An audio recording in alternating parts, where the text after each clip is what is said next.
For the past 20 years since we got married, I thought I had been doing my best for my husband Paul and my mother-in-law, Dorothy.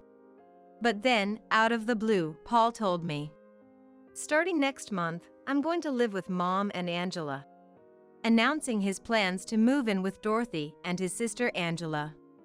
To make matters worse, Dorothy insulted me by saying, "Parasites from outside the family should go back to their own homes." That was the moment I finally woke up. I said, "Understood. Then I'll leave." With those words, I left the house the next day. However, when furniture and appliances started being moved out one after another, and Paul and his family heard that I had moved into a new condominium reputed to be worth $1 million, they were furious and came storming over. My name is Linda, and I'm 48 years old. I work in the accounting department of an air conditioning company. I lived with Paul, who is 2 years younger than me, and my mother-in-law Dorothy. We have no children. Paul and I first met when he joined the large real estate development company where I worked. Initially, I watched from the sidelines as he was doted on by female colleagues and older male employees, thinking he was just a man of these times. But for some reason, Paul said to me, "Other accountants are kind of hard to approach, but you have a gentle aura, Linda." He started assigning most of his paperwork to me. However, whether he was naturally scatterbrained or just carefree, I couldn't tell, but even when I pointed out errors in his documents or last-minute submissions, he would quickly apologize, saying, "I'm really sorry." While I appreciated his willingness to apologize, the fact that he rarely corrected his behavior meant I often ended up working overtime because of him.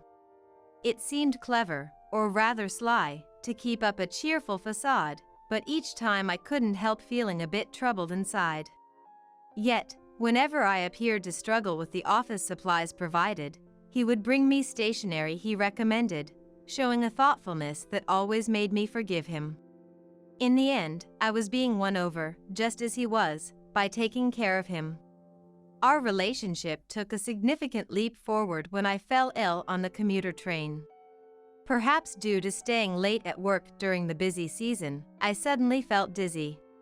Somehow, I managed to endure until I reached the station closest to our office, but then I slumped over on a bench on the platform, unable to move and fighting the nausea that was creeping up on me. Noticing my condition, Paul, despite my protests about getting his suit dirty, carried me to the station's medical room, following the station staff's instructions.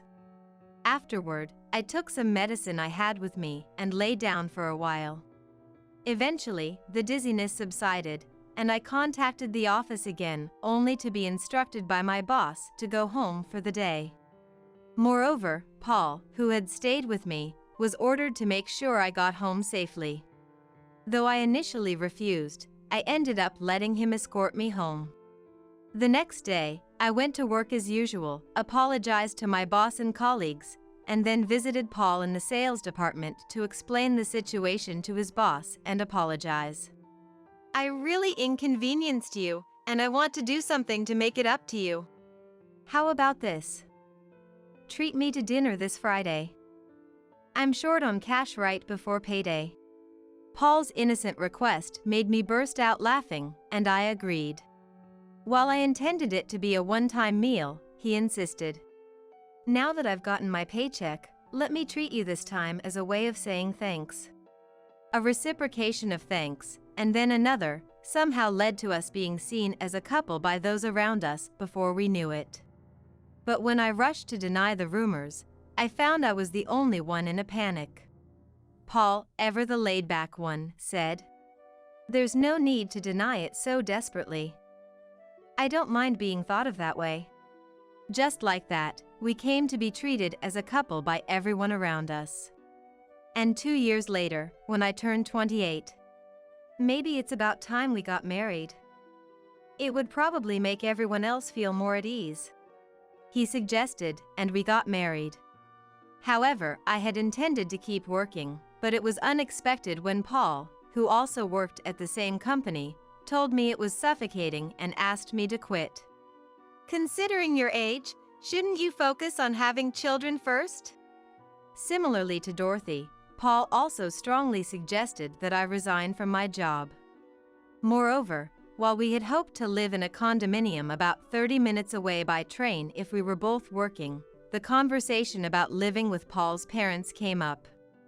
In fact, my father-in-law had passed away 10 years ago, and ever since my sister-in-law Angela, who is 4 years older than Paul, got married and moved out 3 years ago, Dorothy and Paul had been living alone together.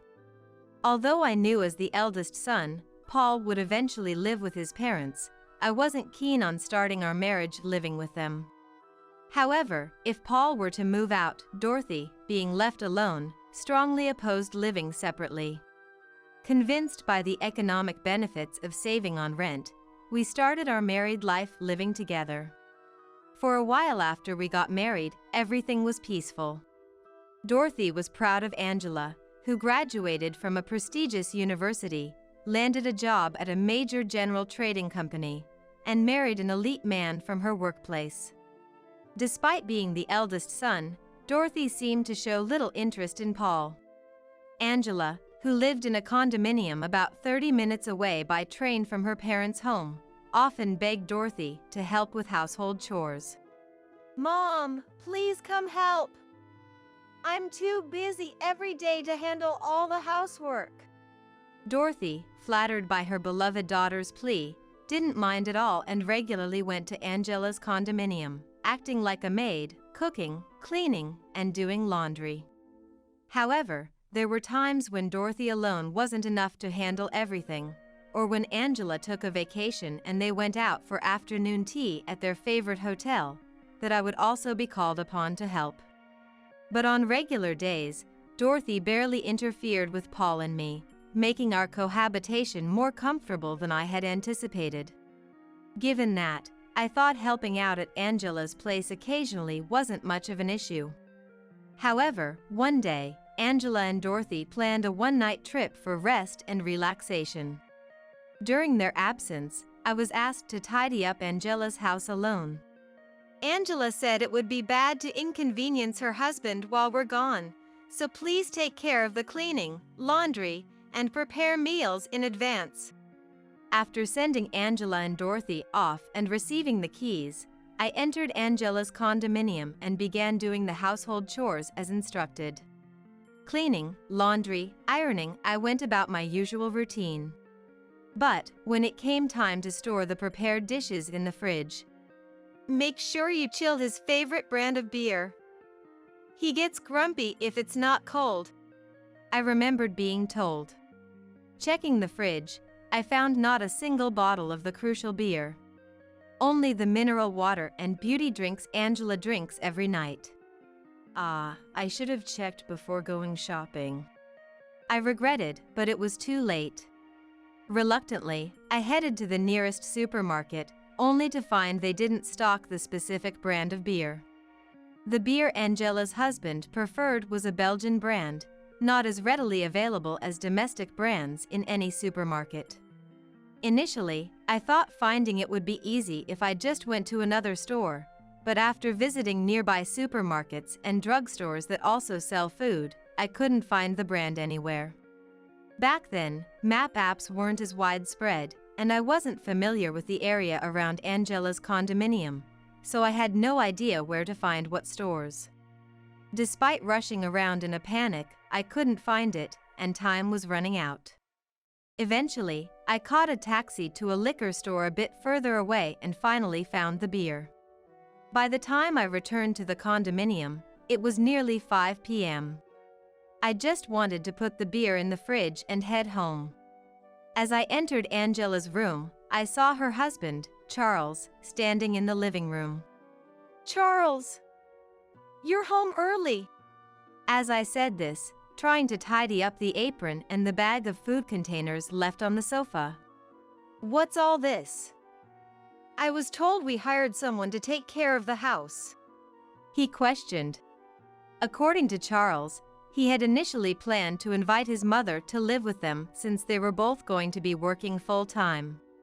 My family is just like my wife's. My dad has passed away, and since I have no siblings, my mom is the only one I can rely on. So, I asked her to live with us in exchange for helping with household chores, he explained. However, Angela retorted, "Then I want to invite my mom to live with us too. It's unfair and dishonest to favor only your mother." I was scolded for that. As a result of the discussion, it was decided not to rely on either of our parents, but to hire someone for the household chores. And it was settled that we would share the costs for this. However, in reality, Dorothy and I were secretly called upon to do the housework. Upon learning the truth, Charles immediately contacted Angela's mobile phone. Perhaps sensing trouble, Angela and Dorothy rushed back from their trip, but it escalated into a big fight with Charles demanding explanations. Unable to leave and forced to listen in, it seemed Angela had been using the money Charles gave her for housekeeping on her own spa treatments and leisure activities with Dorothy. Dorothy managed to apologize on the spot, promising to be more careful in the future. But later on, it came to light that Dorothy and Angela had been gifting presents to and going out drinking with the handsome stylist at their favorite hair salon. Furious, especially after the previous incident, Charles refused to listen to Dorothy's persuasion, leading to a divorce. Since Angela and her husband had only been married for about 5 years and lived in a rental condominium, there was no dispute over assets, and they divorced without any compensation. It seems she couldn't bear the rumors at the workplace since they worked at the same company.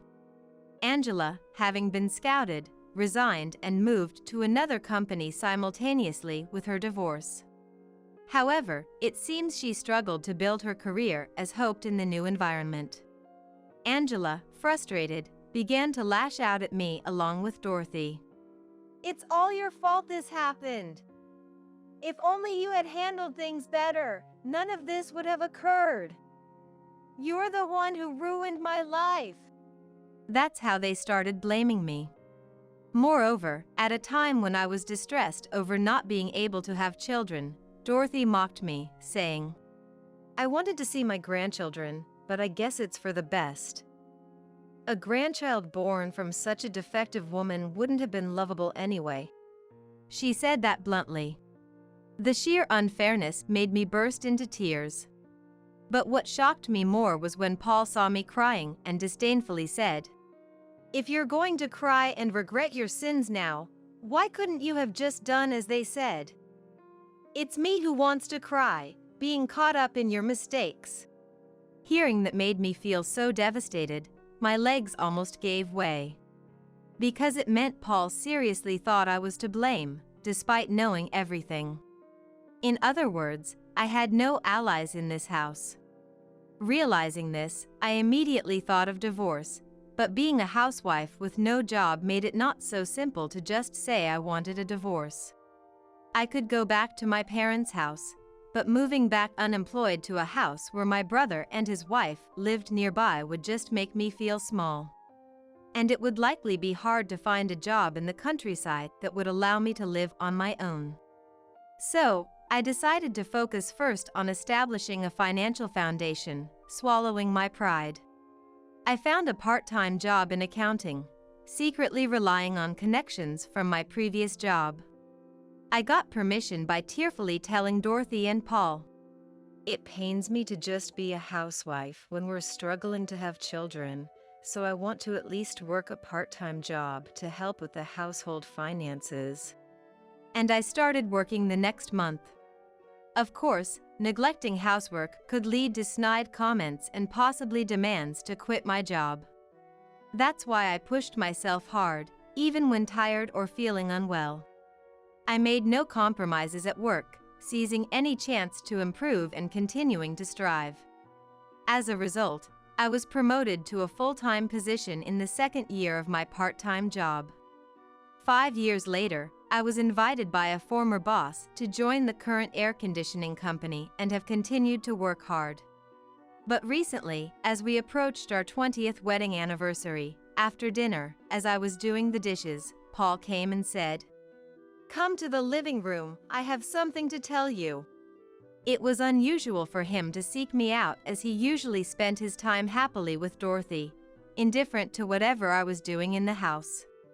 With that thought, I went to the living room, and before I could even sit down, "This has already been decided," Paul began. "Starting next month, I'm going to live with Mom and Angela," he declared. Dumbfounded, Dorothy added, "Angela's been overworked at her new job, got sick, and needs to recuperate at home. It's best for her to relax here, and if that's the case, it's better without an extra mouth to feed, right?"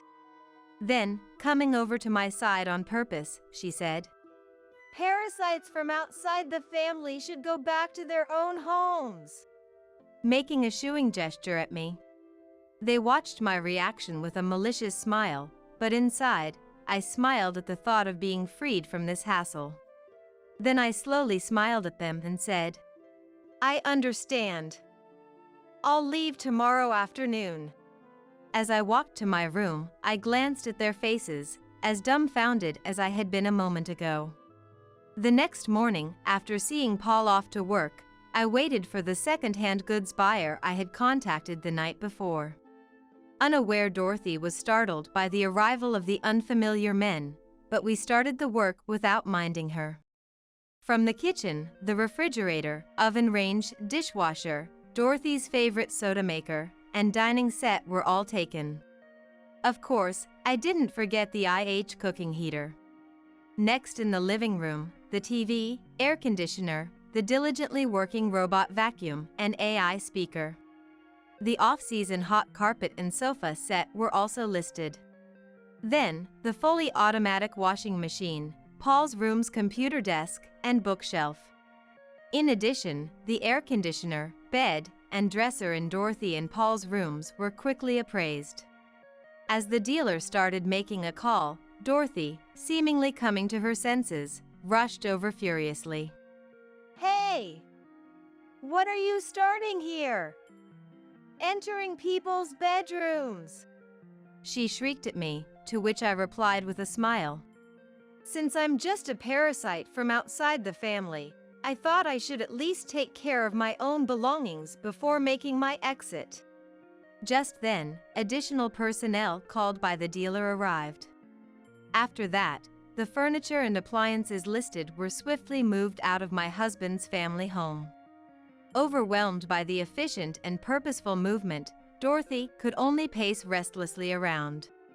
Then, as a final touch, after removing all the room lights, the dealer quickly left. What remained were Paul's computer and the bedding for his bed placed directly on the floor, and Dorothy's cosmetics left on the floor, visible to the eye. Then, Dorothy exclaimed again, "Wait a minute! Do you think you can get away with doing something like this?" To which I simply responded, "I'll be consulting a lawyer for the rest." With that, I left my husband's family home, pulling along a suitcase I had packed the night before. A week later, after receiving a call from the lawyer I had hired, Paul, Dorothy, and Keiko rushed to the lawyer's office on the same day. When I arrived late, "You call us here and then show up late. What a disgraceful woman!" Immediate angry shouts were thrown at me. But then, Mr. Smith, the lawyer, clarified, "We did not summon you here. It was you who came unannounced right after we informed you that I would be handling future negotiations." Hearing this, the normally confrontational Paul immediately quieted down. Then, as if seeking vengeance for her son, Dorothy was ready to fight. "Now that we're face to face, let's talk. After leaving like a thief, there's no way you can just come back. But if you're willing to apologize and show remorse, that's a different story," she said in one breath, glaring at me. Angela and Paul were nodding vigorously beside her. probably thinking I would jump at the chance to discuss this topic. How naive. At my signal, the lawyer smoothly began.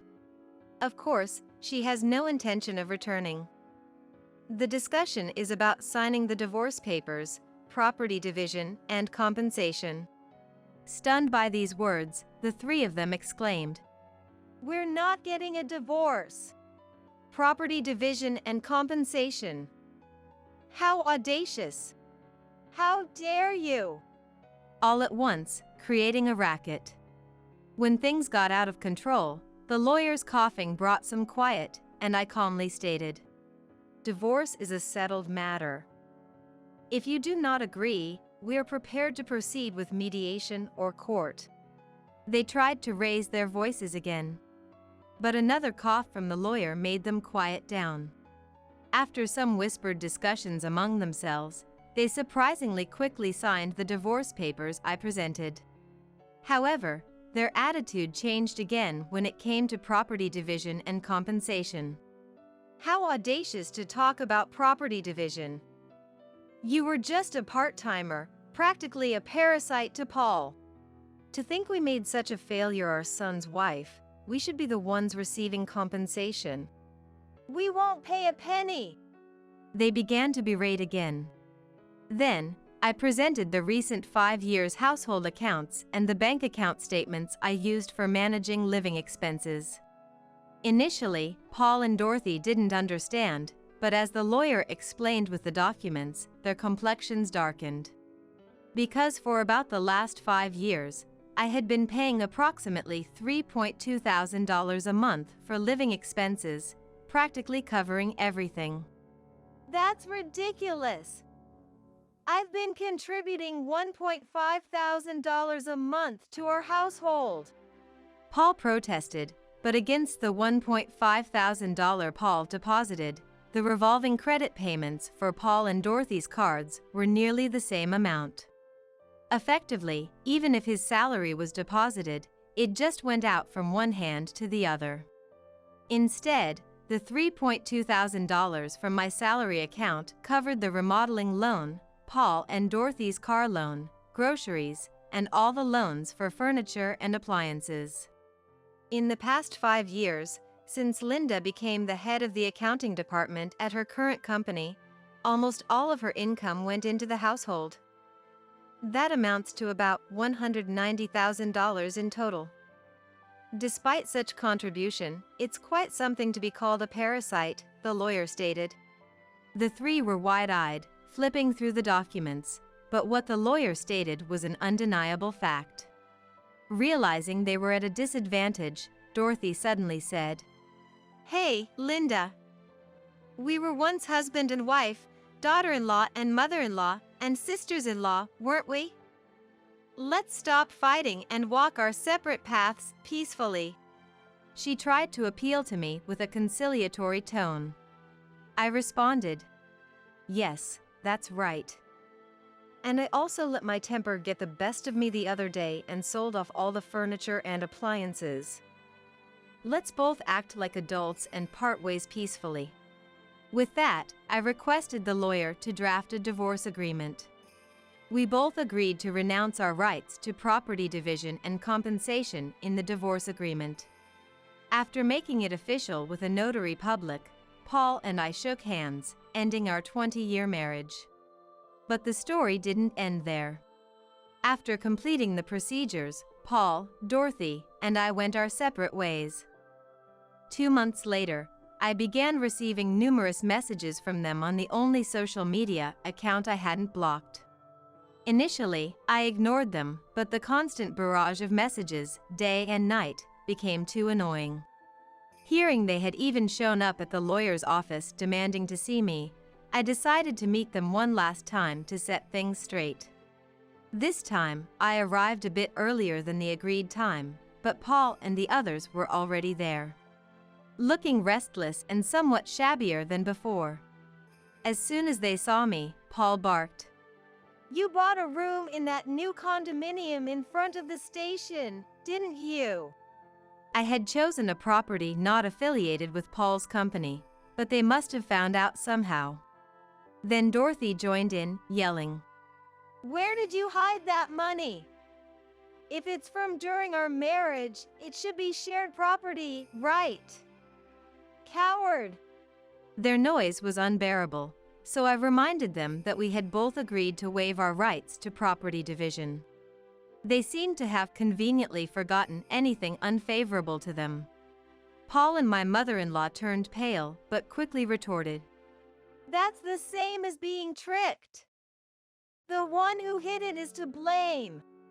The lawyer then coolly stated, "The funds for Linda's condominium purchase came from the sale proceeds of stock options she had received upon joining her current company. This does not fall under marital assets. If you still claim rights, we'll see you in court." Paul fell silent at that. But Dorothy went even further. "Oh, is that so? If that's your attitude, we'll take this to court or whatever it takes." Saying this, she huffed angrily. I then countered, "In that case, I'll also file for damages."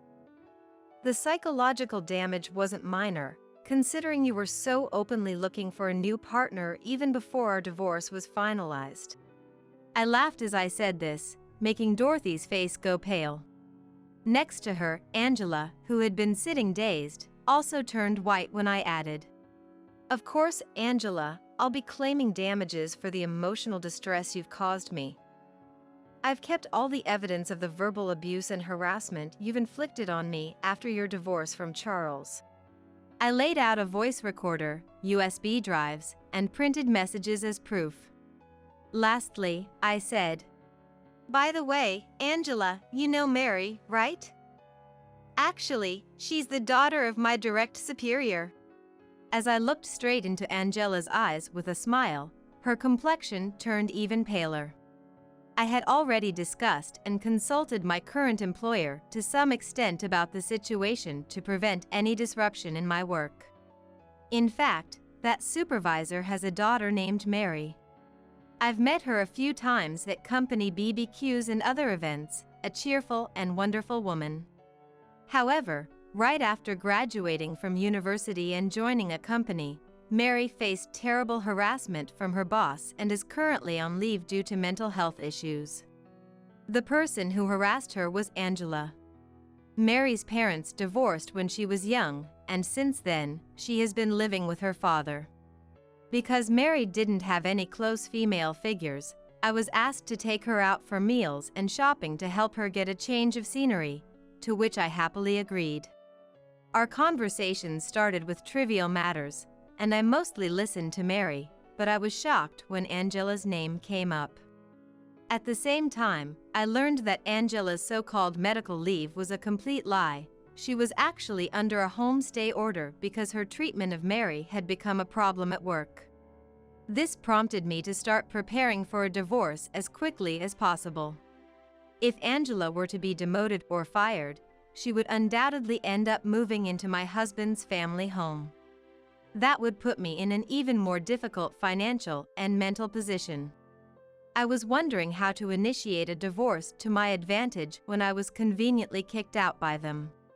I made a show of selling all the furniture and appliances. I pretended to make a sacrifice by giving up claims to property division and compensation. The reason I made a notarized document was because of the new share options. After all, due to Paul and Dorothy, I had hardly any savings, so if we had gone through a strict property division, I would have ended up paying out more. There's no guarantee of getting compensation if there's no money to pay it, even if I won the case.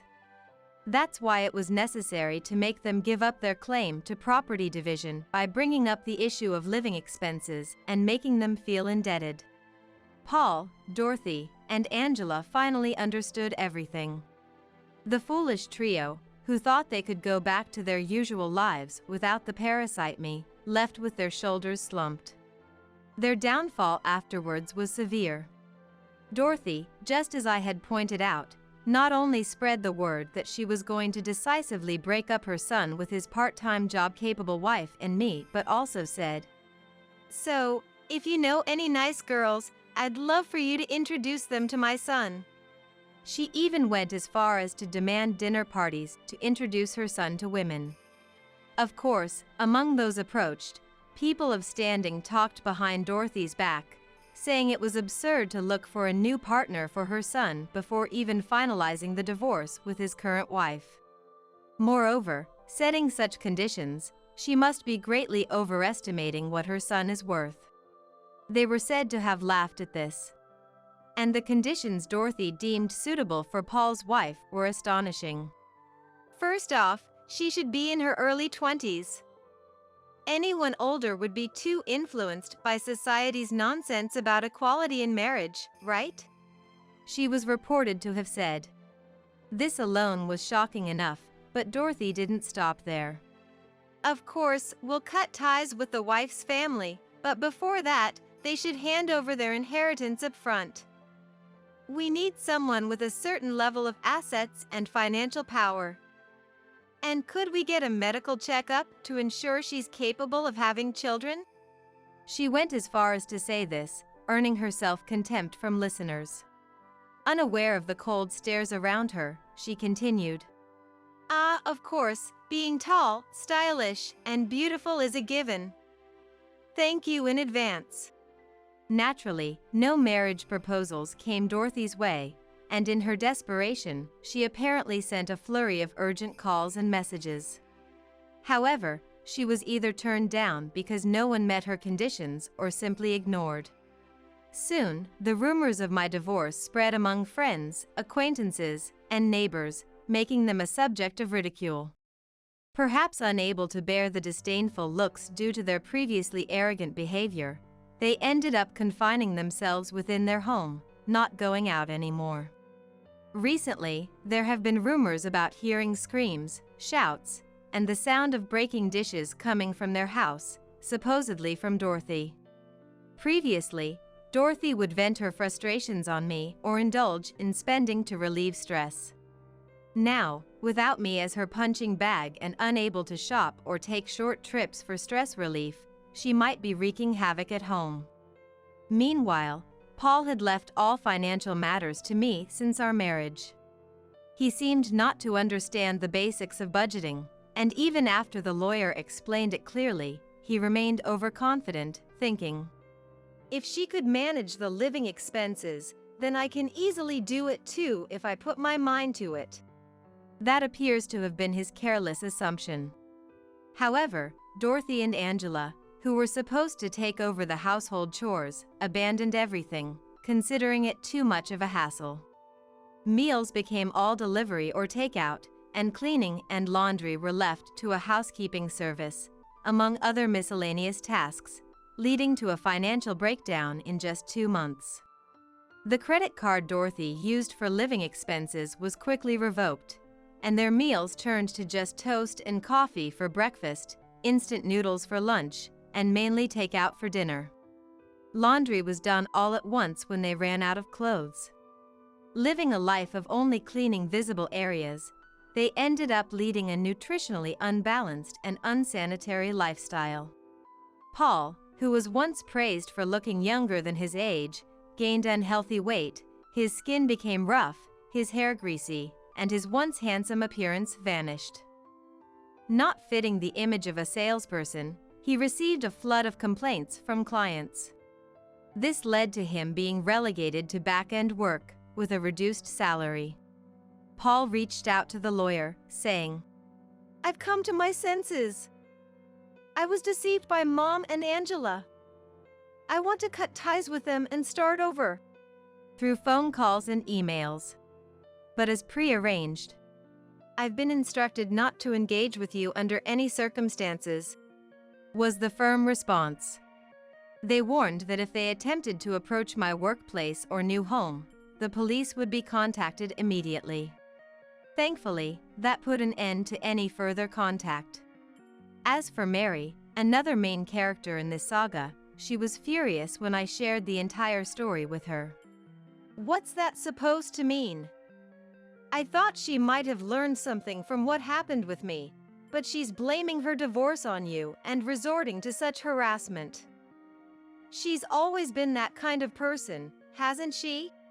She raged. After contacting the company where she was on leave, intending to resign, she was called in and questioned about her reasons. Mary explained that while the issue was personal and not directly related to her work, she disclosed everything about the situation to HR and administration. After ensuring that those present were shocked by the story, she stated, "There must have been faults on my part in the issue with me as well. I was hoping we could work together for the company if you sincerely reflected on it. But I cannot see that happening," she asserted firmly. While presenting her resignation letter, she said, "Working under her again would be a mental health hazard for me." Mary then transferred to a competitor that allowed her to work remotely until her health fully recovered. At her former department, the news of Mary's sudden resignation, who was supposed to be on leave, shocked everyone. Rumors spread that the harassment from Angela continued outside the company, leading to an uncontrollable situation. Some colleagues, who admired Mary, a leader among the younger staff, started considering changing jobs, prompting the higher-ups to convene urgent discussions. As a result, Angela was transferred to a subsidiary in another state after her home stay period ended. Despite Angela's resistance, claiming the transfer was an unfair treatment, the threat of dismissal forced her to reluctantly accept the assignment. However, at the new company, rumors had already spread, leaving her completely isolated, with no one to socialize with and receiving only the bare minimum of communication needed for work. Crying to Paul and Dorothy, "I want to quit. I want to come back," she was met with, "We don't need an unemployed troublemaker. Whose fault do you think this is?" "That's right. You are the real disaster and parasite." She was harshly rebuked by the two. Now, in a corner of the subsidiary where no one approaches her, she continues to work, a shadow of her former self. As for me, after the divorce from Paul was finalized and this whole ordeal ended, encouraged by Mary, I remarried my boss after about half a year of living together. To be honest, considering my 20-year marriage with Paul, I wasn't inclined towards remarrying, but Mary said something along the lines of, "It might sound odd coming from his daughter, but marriage can be good depending on the partner. I think my dad, despite his age, is quite a catch." Mary encouraged me, seeing my hesitation. Indeed, in less than a year, I've laughed more than during the entire 20 years with Paul.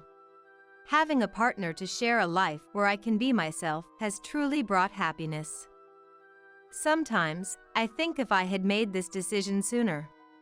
I do feel a bit of regret, but dwelling on the past and wasting the remaining time seems far more wasteful. I plan to cherish the peaceful life ahead with my new husband and daughter. Of course, Mom and Dad get the biggest room. If you defy that, it's divorce, remember? You're my wife, so don't you dare defy us. Oscar jests. "You should be fine with the storage room. Giving you a big room is just a waste." Grace adds with a chuckle. "Considering we're letting someone else live under our roof, you should just be grateful for that." Marshall remarks humorously. The words of my husband Oscar, mother-in-law Grace, and father-in-law Marshall leave me feeling dizzy. It's true that Oscar and his parents have stubbornly refused to accept me as family, subjecting me to cruel treatment. But this is too much. After all, I was the one who found this house. Despite their numerous requests to move, they did nothing. So, at the end of my patience, I took time out of my busy work schedule to visit a real estate agent and found us a good home. Yet, they act as if it's only natural for me to devote myself to them. They believe I'm not even family and I should just be grateful for being allowed to live in the same house with them. I can't keep trying anymore. I've strived to become a true part of the family.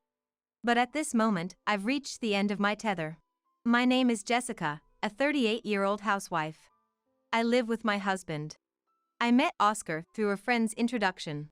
After a relentless pursuit from Oscar, we started dating. And from there, everything progressed smoothly to marriage.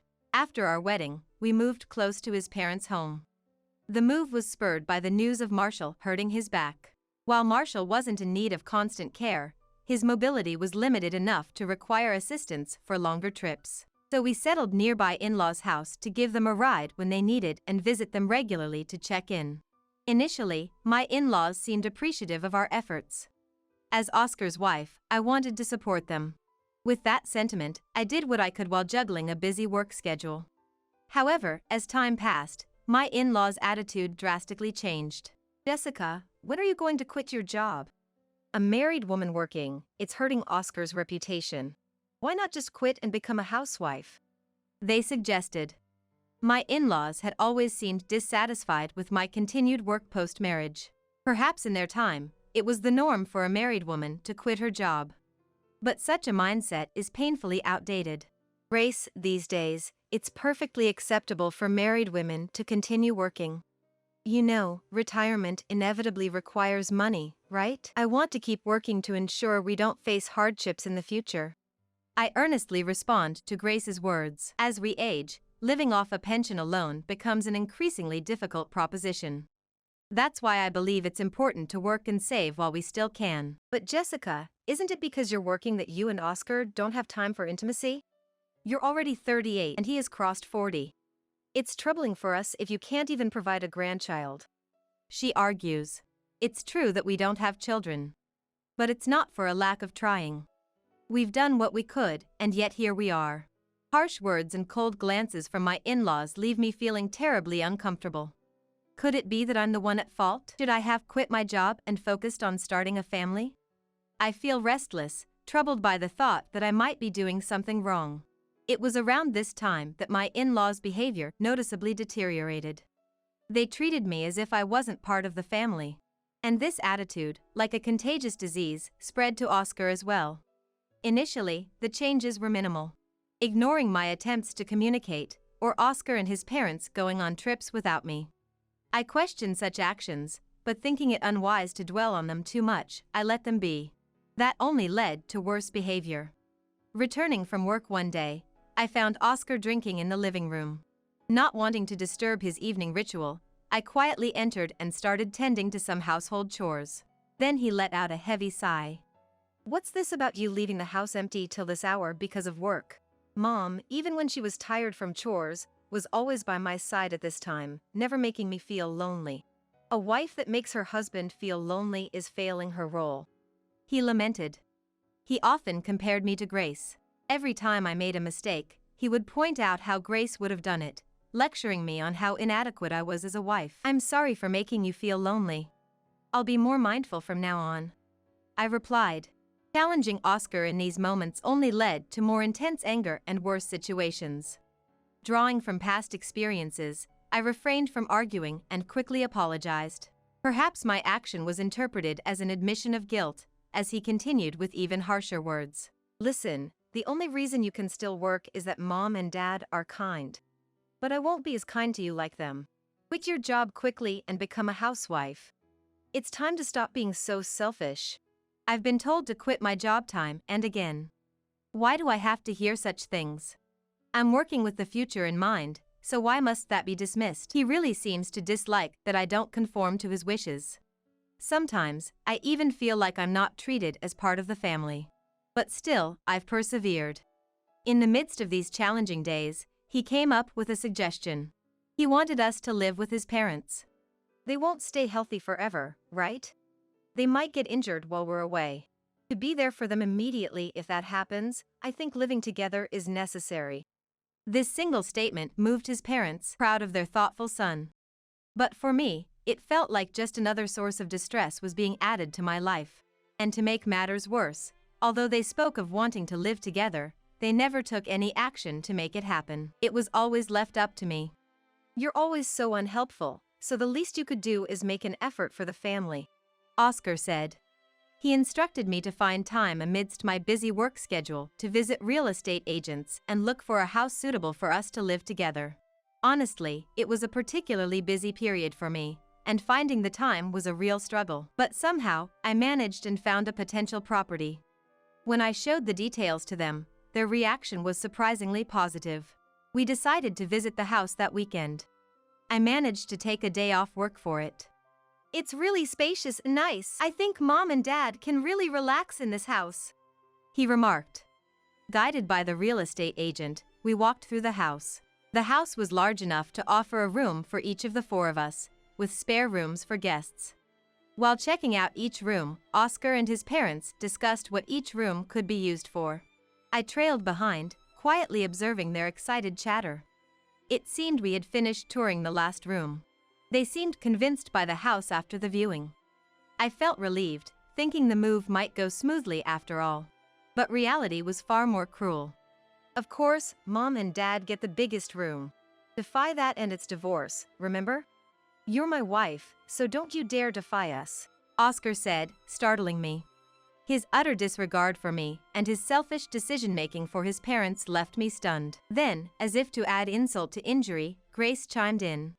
You should be fine with the storage room. Giving you a big room is just a waste. And then Marshall continued, reinforcing their words. Being grateful for letting an outsider live in the same house, that's the least you can do. He adds, divorce threats, being told the storage room is enough, and being called an outsider. These words, unthinkable from a family, make my head spin. I had a feeling, but now it's clear, I was never truly seen as family. After all the effort I put into finding a house for them. And yet, to be treated like this is unimaginable. The anger I had kept deep inside is now surging to the surface. I can't keep trying for them anymore. In fact, I feel an urge to make them thoroughly regret taking my feelings for granted. With that resolve, I decided to rebel against their selfishness. Unaware of my feelings, they were excited about the new house. Taking a deep breath to calm myself, I spoke my mind. Then it's divorce. I found that house in between my busy work schedule, and this is how you treat me? I've reached my limit. I can't be part of this family anymore. I stated it clearly. Continuing as a family with them was absolutely impossible. I had reached my breaking point. Then, what? At my words, they could only utter. Oscar, in particular, was so shocked that his face turned pale. Jessica, are you serious? Who else would accept someone as worthless as you other than him? If you divorce here, you might end up alone forever, Grace said. Calling someone worthless, that's what I'd like to say to them. Who has been trying hard for them all this time? They seemed to have forgotten all that, and I couldn't help but sigh. Whatever, do what you want. I never accepted you as family anyway. If you're going to leave, I'd prefer you do it quickly, Marshall stated. Even after getting married, he stubbornly refused to accept me as family. Perhaps that's why he seems okay with the idea of divorce. It's almost a relief that he's not trying to stop me unnecessarily. The in-laws didn't try to hold me back. Only Oscar seemed somewhat uneasy, but having brought up divorce first, he seemed unable to say anything and just shifted his gaze uncomfortably. Taking their lack of resistance as an opportunity, I started preparing to leave the house. For the time being, it looks like I'll be staying in a weekly rental apartment. The thought of finally being free from the troubles named Oscar and his parents made me feel a sense of liberation. As I finished packing my things and was about to leave the house the next day, I thrust the divorce papers in front of Oscar. Of course, I'm fully intent on divorcing, so I had filled out everything in advance, leaving only the part for him to complete. Hearing the news, the in-laws also came to our house. Despite their calling me ungrateful upon seeing my determination to divorce, I won't be family anymore, so their petty remarks no longer matter to me. Are you really going through with a divorce? You can still change your mind, Oscar finally spoke. But he hesitated to sign the divorce papers, leaving me in a bind. We continued living under the same roof for a while, but as time passed, his behavior changed, frequently questioning if this was really what I wanted. Honestly, this is nothing but a hassle. Yes, I really intend to divorce. What, getting cold feet now? Forgotten what you've done? After behaving like that, you don't get to say you don't want a divorce now. I say firmly. His behavior almost seems like he doesn't want a divorce. But such an attitude is inconvenient for me. I've been looking forward to this day, to be freed from them. And I don't want to waste any more time here. Questioning his indecision, Grace raises her voice. He wouldn't get cold feet over something like this. Even with a woman as worthless as you, kind-hearted Oscar can't just abandon you. Oh, poor thing. You shouldn't bother yourself with such a woman. With that, Grace strokes his back. But his expression only grows more severe. I sense that Grace's words are only pushing Oscar further to the edge, but I keep that to myself and just smile. Right. Oscar wouldn't say he doesn't want a divorce now, after he initiated it. You really know him well, Grace. I say, my words dripping with irony because I know full well that Grace doesn't understand his feelings at all. Yeah, that's right. Oscar nods in a shaky voice. At this point, there's no escaping. The in-laws' eyes are fixed on him, making sure he doesn't back out. So, without rushing him, I wait for him to fill out the divorce papers. Oscar, just sign it already. There's no need to spend another moment with such an ungrateful woman. Kick her out and start living with just the family. You need to hurry up with the new house too, or someone else might take it. Marshall urges. Even after deciding on our divorce, Oscar and his parents prepared for moving into the new house. Especially the in-laws, they were so eager to live in that house. They had even spoken to the real estate agent about buying it. The house's ownership will likely be in Oscar's name. The in-laws, already living on pensions, certainly can't afford to pay a mortgage. From now on, Oscar will have to support his parents all by himself. Marshall's right. Once Oscar signs, it's all over. You can get rid of a wife who wouldn't become a housewife and was too absorbed in her work. So hurry up and sign. I press, growing impatient with the delay. Oscar hesitates, but when Marshall adds pressure with a stern Oscar? He can't resist and shakily signs the divorce papers. Now we can kick out an outsider, Grace says, smiling happily at the fully filled out divorce papers. Marshall praises Oscar, well done, but his face remains pale throughout. I understand why he looks so troubled. The in-laws may be pleased with my divorce from him, but the truth is, the divorce will put him in a difficult situation. At that moment, Oscar had uttered the word divorce in a burst of impulse, never truly intending to go through with it. It was meant only as a threat to me. He probably never imagined I would take the divorce talk seriously. And yet, here we are, with the divorce papers signed, and he is overwhelmed with uncertainty about the future. However, his parents, oblivious to these circumstances, kept pressing him to go through with the divorce. Caught between his parents' demands, he had been troubled up to this day. Now that he has signed the divorce papers, we are strangers to each other. The future life of them is of no concern to me. But seeing him, pale-faced and forcing a smile for his parents, looking utterly miserable, I felt a pang of pity. Maybe it's time to give his parents a dose of reality. With that thought, I took action. I pulled out several documents from the cabinet and laid them out in front of his parents. Here are Oscar's pay slips for the last year. It's a good opportunity to face the reality. The documents reveal his earnings over the past year. Seeing them, his parents gasp. What? Oscar, what's this about? Why is your salary so low? Indeed, his pay slips show a meager monthly income of around $1,000. It's a very low income. The reason lies in his educational background. He is a high school graduate, and he holds no qualifications. Moreover, he's not the type to concentrate for long periods, struggling to commit to extensive work hours. The jobs available to someone like him are quite limited. The company he's currently working for offers very low compensation. I had repeatedly suggested he change jobs, but perhaps lacking confidence in securing another position, he continually refused the idea. Living on a monthly income of $1,000 is extremely challenging. Fortunately, I was blessed with a good job. Having graduated from university and landed a job at a top company, I'm now in a managerial position. Hence, my salary is more than enough for daily life. You might realize by now, but had we not divorced, I would have been the one to own the new house. Oscar's salary is insufficient for mortgage payments. But with the divorce, I won't be living in that house, so there's no need for me to pay the mortgage. In essence, with a meager salary of $1,000 per month, Oscar will have to cover the mortgage and living expenses on his own. Of course, I'm the owner of the house we're living in now. After leaving the weekly rental apartment, I plan to sell this house and evict Oscar. Oscar himself seemed to realize this at some point. But his parents, oblivious to the dire situation Oscar was in, only continued to put pressure on him. Oscar, say it's not true. Jessica is lying, right? It's impossible that Oscar has such a low income. Grace shouted, refusing to accept reality, grabbing Oscar's shoulder in anger. Normally, if parents learn their son is in a terrible situation, they would try to support him.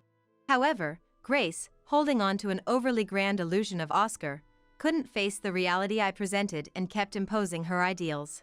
Marshall, overwhelmed by the stark truth, remained silent. Under the intense scrutiny of his parents, Oscar finally snapped, Enough already, and slumped down on the spot. Grace looked at Oscar with concern. Jessica, please forgive us. We were wrong. I've been thinking these past few days, and no matter how I look at it, we can't live without you. If you're angry about what was said, I'll apologize as many times as it takes. Please, forgive us, Oscar said, offering a profound apology. His desperate attempt to make me stay almost made me laugh. Seeing my reaction, the in-laws seemed irritated but, recognizing their position, they apologized on the spot. Jessica, please. Don't abandon us. We don't want to see Oscar suffer anymore. We apologize for what we did.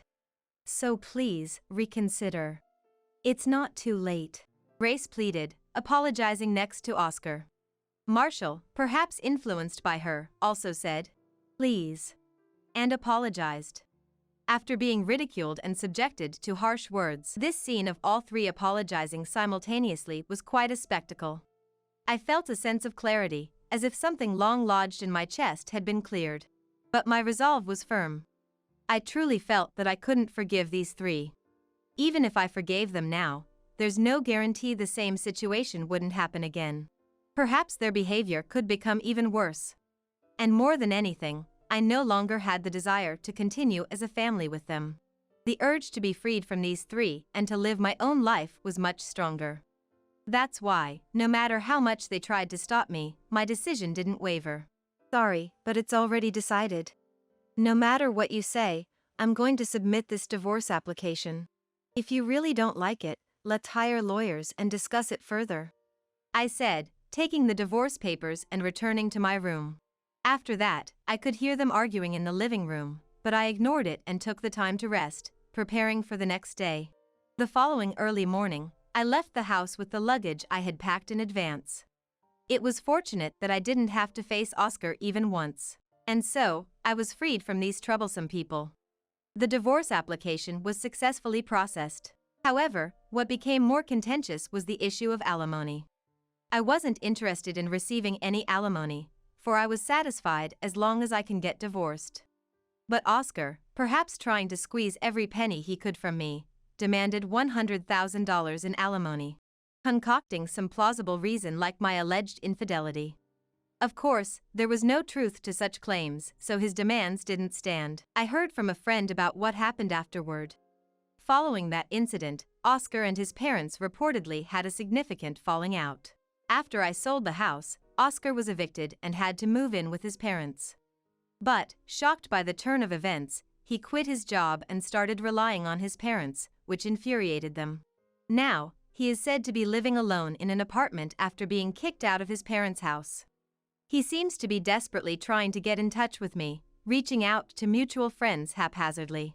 It's utterly bothersome, but I have no intention of communicating with him, so I've taken the precaution of asking friends not to share my contact information. Dealing with him has been a headache, but even so, I am happy now. Having severed ties with him and his parents, I've embraced a life of freedom. My current environment, where I can focus entirely on my work, seems to suit me well. After all that has happened, I'm not keen on married life for a while. For the time being, I plan to cherish the time spent with friends and live each day to the fullest. In this long life ahead, I want to live for myself. If you're going to have your ovaries removed, you're not planning to bury a child, right? Since you're no longer needed, can you divorce me? My husband Michael confronted me with divorce papers. What are you talking about? I won't forgive you if this is a joke, in such a situation. Just a few days ago, I was rushed to the hospital with sudden abdominal pain. The diagnosis suggested the possibility of ovarian cancer, and I was admitted for surgery the following day. This is no joke. I've been putting up with this until now. No, the real endurance had been mine. Living with the in-laws and their harassment. Why should I be the one presented with a divorce petition on the day before my surgery? Anger, sadness, despair, a mix of emotions overwhelmed me as I covered my face. Then, to add insult to injury, I heard the voices of the in-laws, Kevin and Stella. A barren woman should quietly step aside. It's shameful for a woman of your age to cling to a younger husband. These 3 years have been a waste of time for Michael. Please disappear from our lives quickly. Their words cut deep into my heart. Fighting back tears, I managed to steady my trembling right hand with my left and furiously signed my name. All right, this makes us complete strangers. With that, Michael pocketed the divorce papers. As he was leaving, Michael said, Actually, there's a nice girl at work lately. She's young, cute, and healthy. Ah, it was right not to take the ugly genes from an old hag. I was speechless at his cruel words. Little did I know, meeting Michael again 3 years later would turn out to be quite unexpected. My name is Ava. I married Michael, who is 2 years younger, 2 years ago. We met at work when I was 38, and after his persistent pursuit, we got married. Having given up on marriage, I initially refused his advances. There are plenty of younger women out there. I like someone independent and calm like Ava. I might not be able to have children at 38. I don't want children, I want to be with you, Ava. Despite my objections, Michael insisted I was the only one for him, and I set just one condition for our marriage. Just promise me one thing. I'm not obsessed with having children due to my age. Let's not force ourselves to have children. Michael agreed to this condition, and we got married.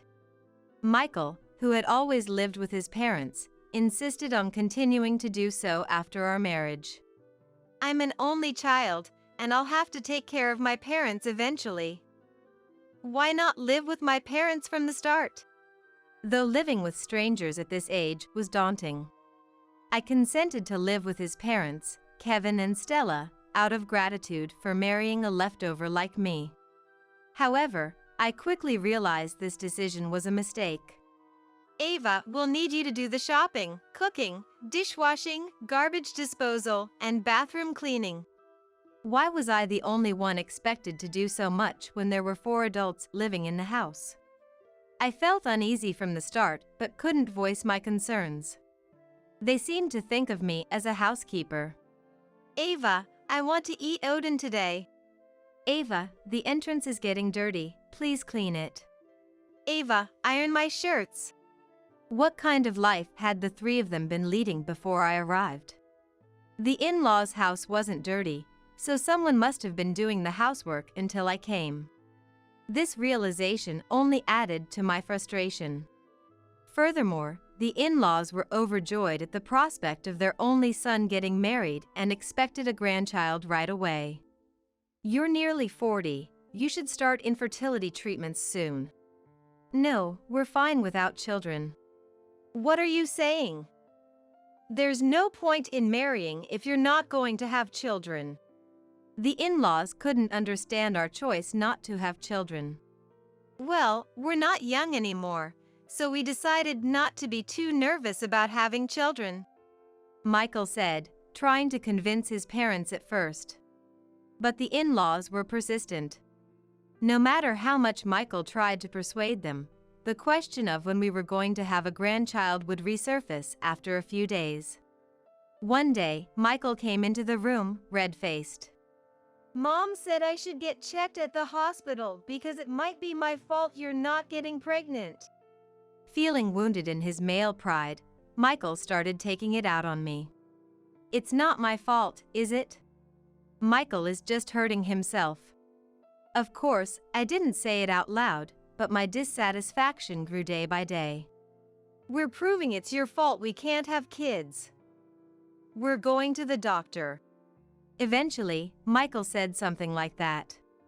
However, I had no intention of undergoing fertility treatments, so naturally, I ignored what he said and lied about being too busy with work to escape from my in-laws' house. I'm home. Listen, Mom. The only saving grace was that my parents' house was near my office. Before going home, I'd stop by my parents' house to vent my frustrations. There, my loving parents, Thomas and Olivia, who had already retired and were enjoying their later years, were waiting for me. I wonder how they felt about their daughter, who got married close to 40, exploding with complaints about her in-laws and husband so soon after getting married. At first, I felt sorry for my parents, but they listened to my complaints as if they were a snack to accompany their drinks. Ava, what's wrong today? We got some nice liquor from the neighbor, let's drink together. Perhaps it was because my parents took it so lightly that I was able to complain. Why does everyone think marriage equals children? Plus, pregnancy and childbirth are all tough on women. And then to have the husband's parents complain. People are just set in their ways. Especially as they get older. I'm told I've softened with age. Dad has mellowed with age, hasn't he? Maybe Michael will turn out like Dad?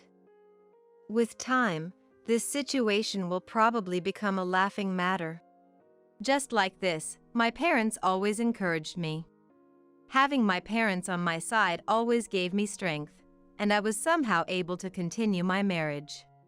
Then one day, on my way home from work, I suddenly felt severe pain in my lower abdomen.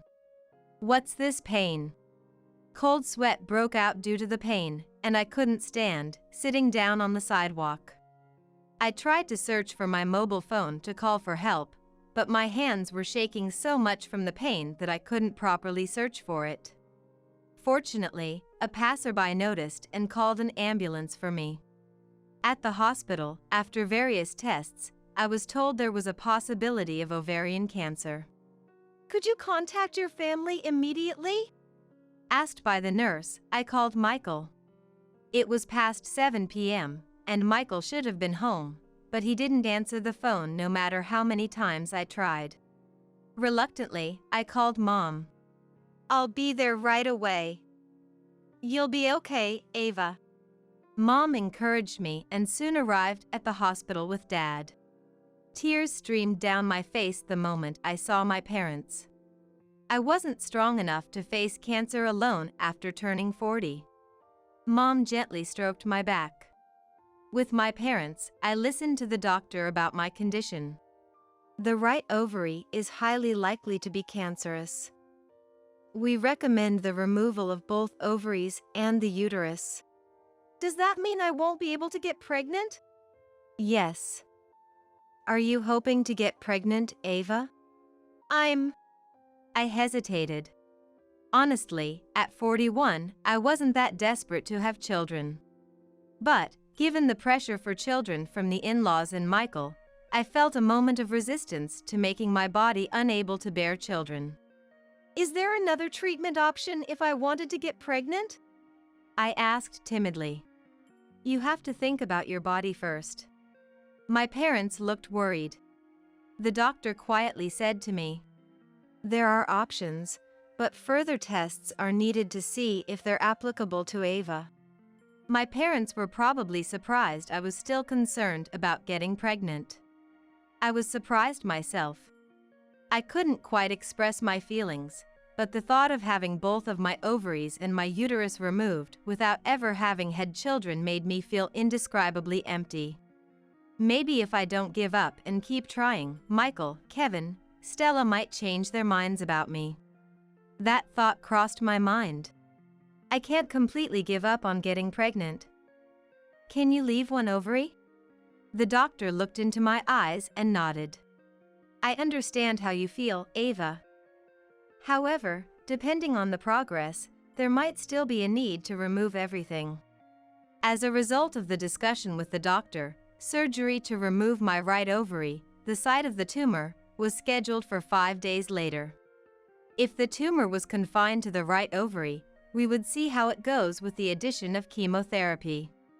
If there's any spread, you must give up on pregnancy for good, the doctor emphasized, and I nodded firmly. Thankfully, my parents quietly supported me without saying anything about my decision.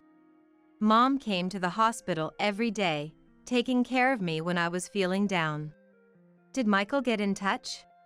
No. He doesn't answer the phone, and he hasn't responded to my messages about being hospitalized. I don't understand what's going on with Michael. My parents were silent, seemingly not having realized how much their daughter's marriage had deteriorated. Maybe he's just busy.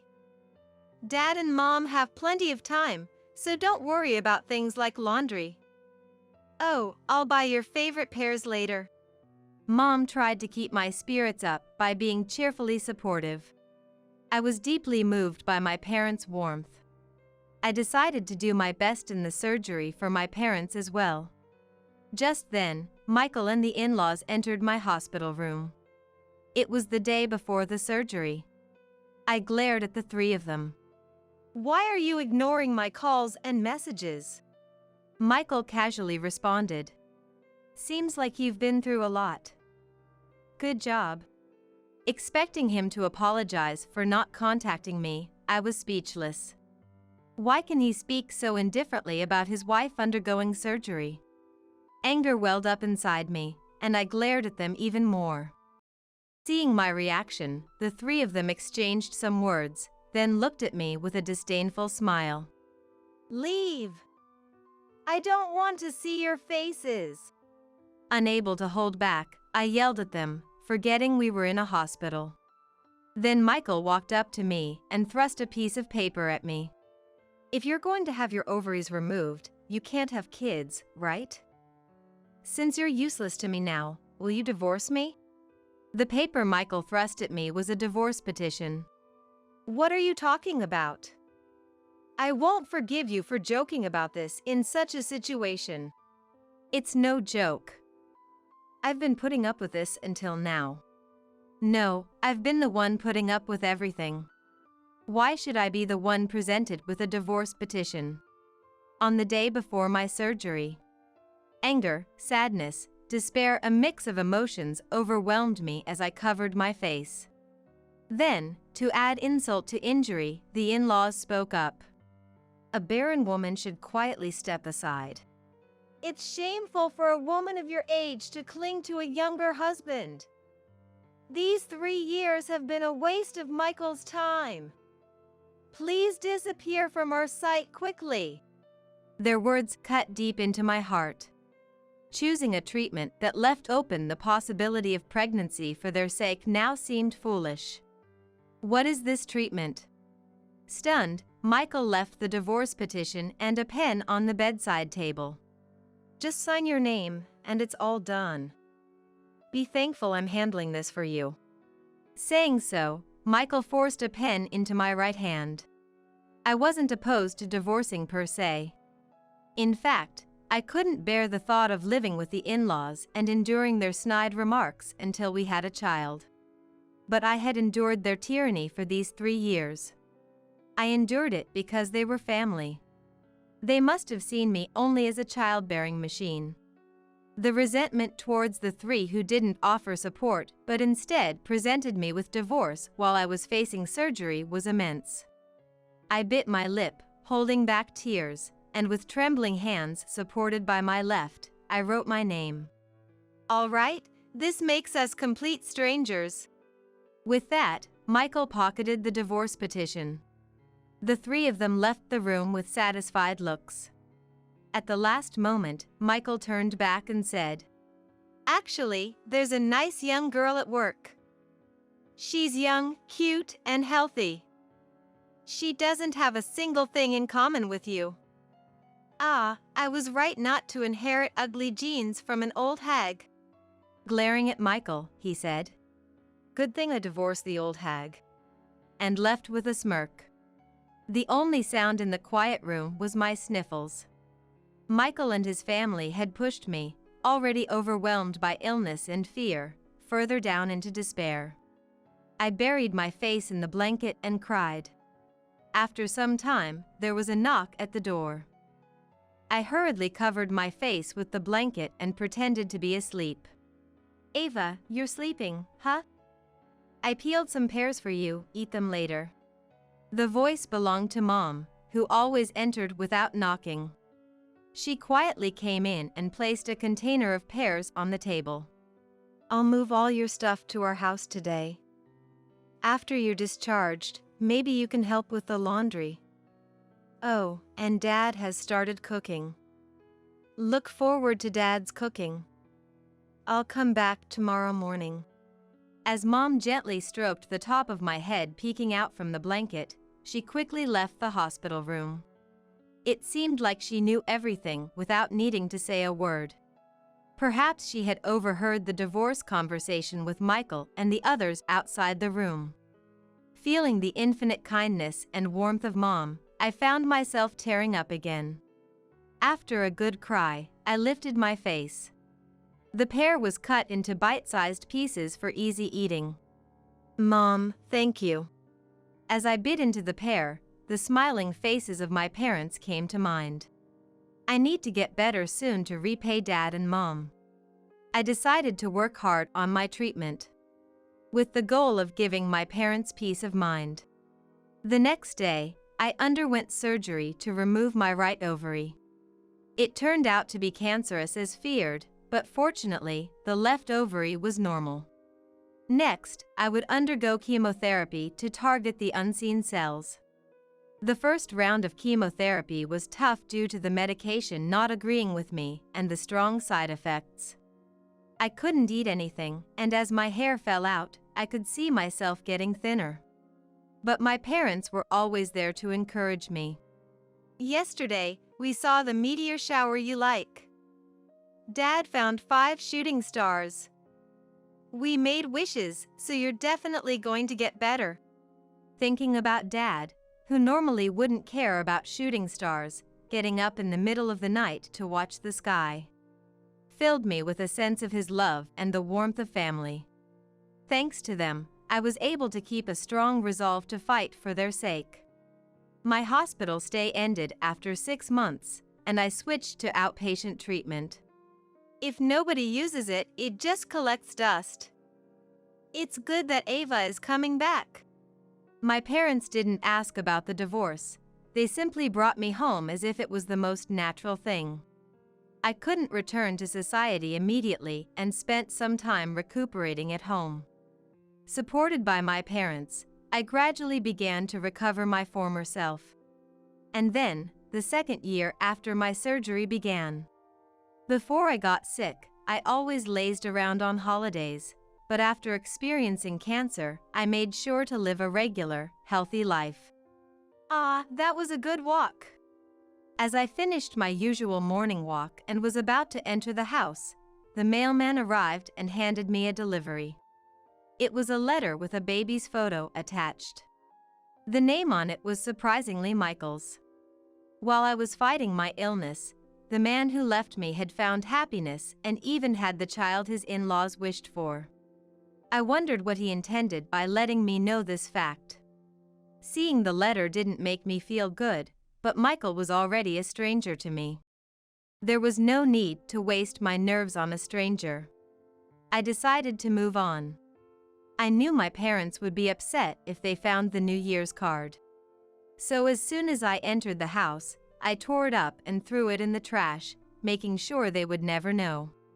I then managed to return to work. Since my parents' house was close to the company, I could commute without overexerting myself. How was the healthy sandwich? It was delicious. Thank you as always. Every day, Dad prepared a nutritionally balanced sandwich for me. This touched since this was something he had never done when I lived at home.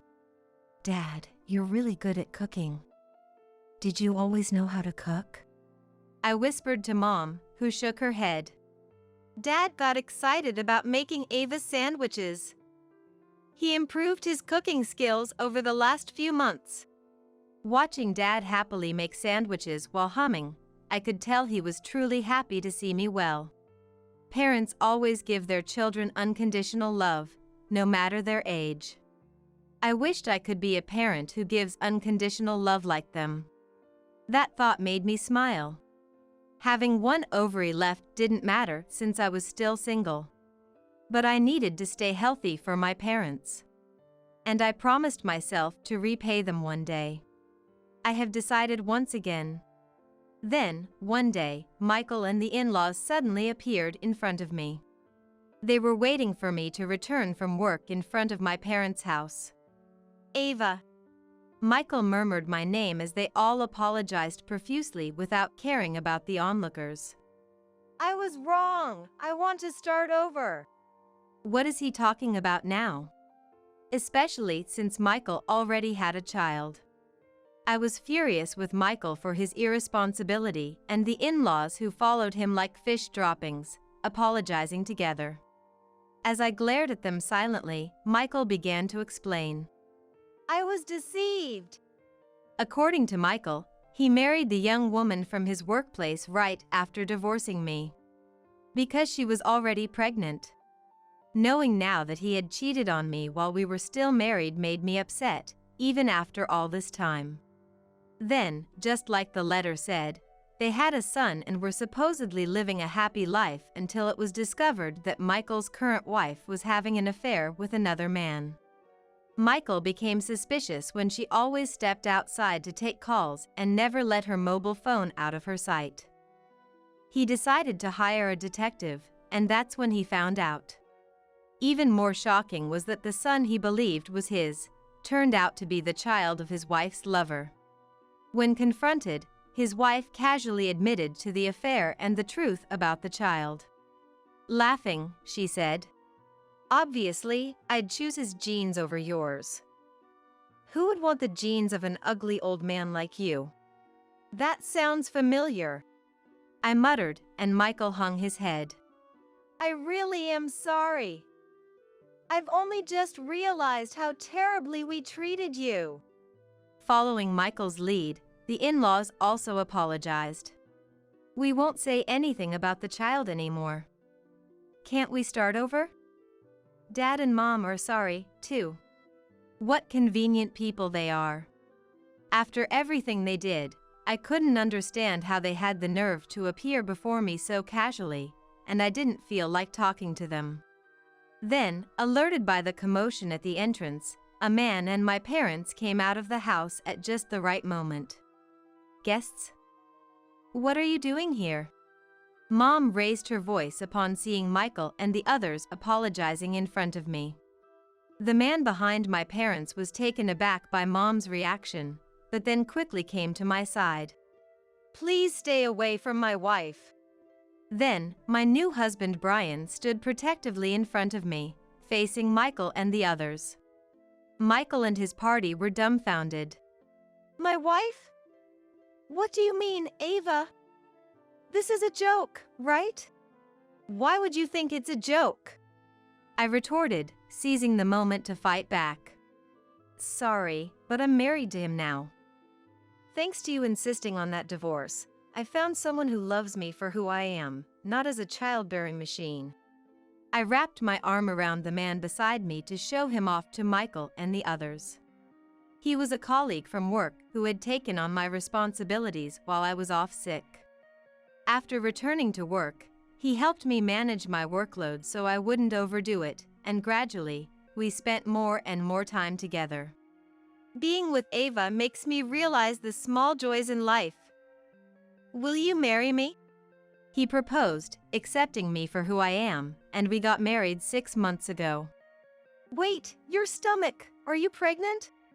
At that moment, Michael's mother screamed upon noticing my noticeably larger abdomen. Michael looked at my stomach and frowned deeply at me. You said you were getting your ovaries removed. Did you lie to me? How low can you get, lying like that? Enjoy playing the victim? The in-laws joined in, berating me just like before. Weren't you the ones who demanded a divorce without listening to my side? You wanted children so much, I decided to keep one ovary just in case there was a chance of pregnancy, but you never listened, did you? Anger from the past surged within me. Feeling my rage, he stroked my back to calm me down. My wife has endured harsh chemotherapy and is still fighting hard with the remaining ovary. Please, never come near my precious wife again. If you break this promise, we will take legal action. His firm stance left them with nothing to say, and they backed off. We thought we'd do you a favor by offering to keep you as a housekeeper since you're alone. Well, suffer through your high-risk pregnancy then. Michael left with a parting shot, retreating with the in-laws. My parents rushed over to me. Ava, are you all right? I swear. If they show up again, they won't get off so easily. My parents, who had seen me through the tough times, were filled with anger. I will always protect you, so please don't worry. His strong words finally eased me and my parents. Later, Mom heard that Michael had also made his new wife live with the in-laws, just like me. I had thought that Michael and his family were completely deceived by his new wife, but it turns out that wasn't entirely the case. They had disregarded me because I couldn't get pregnant, or so they believed. So, I imagined Michael must have been very kind to his pregnant new wife, but it seems that wasn't the case at all. They didn't take care of her despite her pregnancy, making her do household chores and carry heavy things without concern. Some neighbors, seeing her buying groceries for a family of 4 with her large belly, were so worried they helped carry her bags. Of course, the woman who cheated with Michael and bore the child of her affair was also at fault.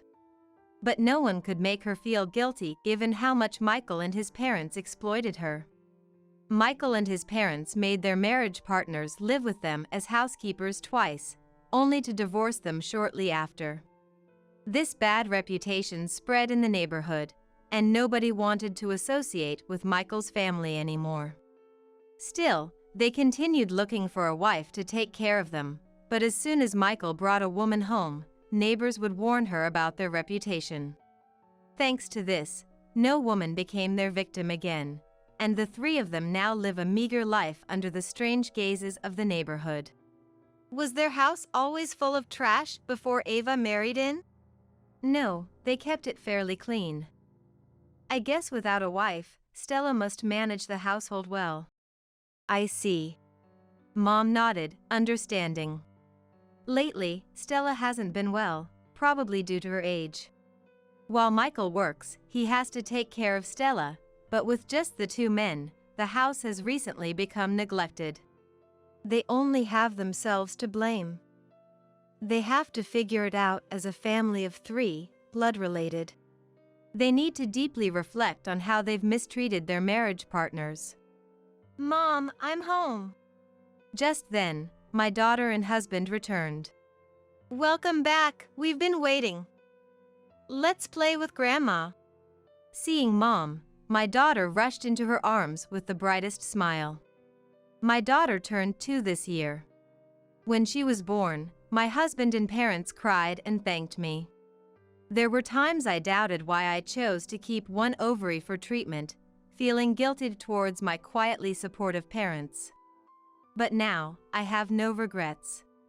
Because I have such a wonderful family. After giving birth, our family of 3 started living in an apartment close to my parents' house. My parents would come over with extra dishes they made or vegetables they received, always finding reasons to visit. Though I've resigned myself to the fact that having another child at my age is unlikely, my daughter never feels lonely because my parents are always there to play with her, which has been a great help to me. Grandma's joining us for dinner, right? Is that okay, Ava? Of course, invite Dad too. Thank you. Dad said he's bringing some pears from the fridge. Our ordinary, warm conversations filled the air. Harassment, divorce, illness. I've hit rock bottom at times, but thanks to my parents and my current husband, I'm living happily.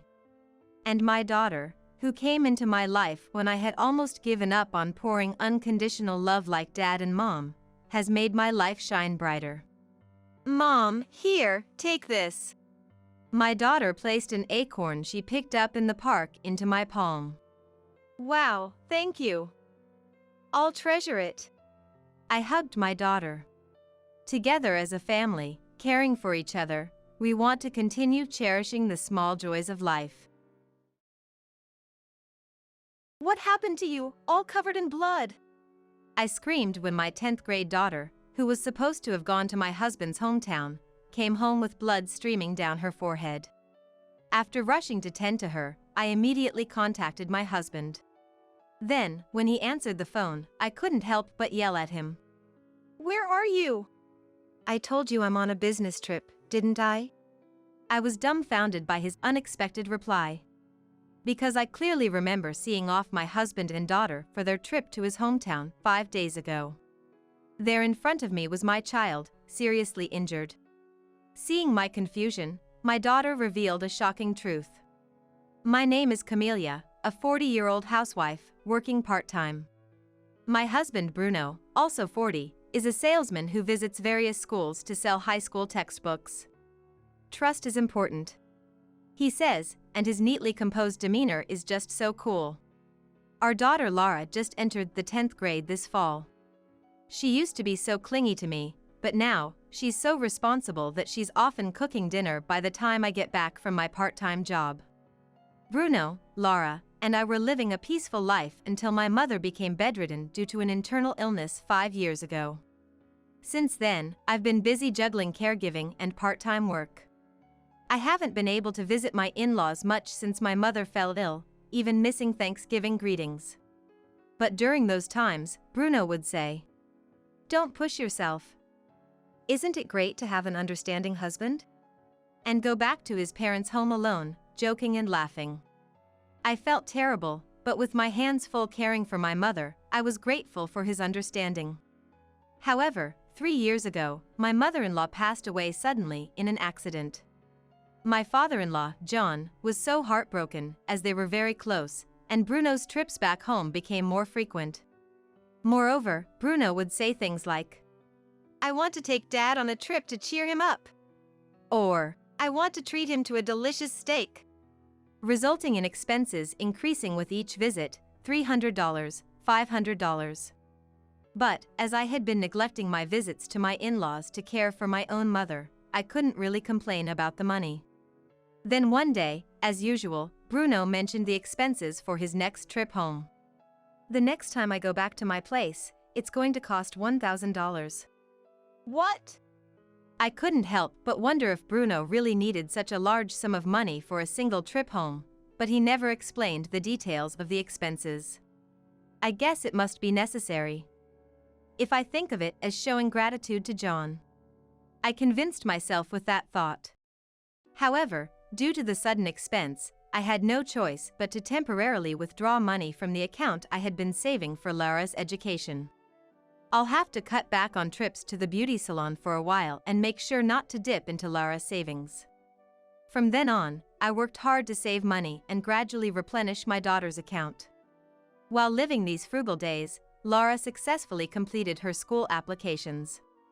Just when things seemed to be settling down, I want to see my granddaughter. It's been a while, John said. All right. Let's take Laura and Dad out for steak as a reward for always working hard.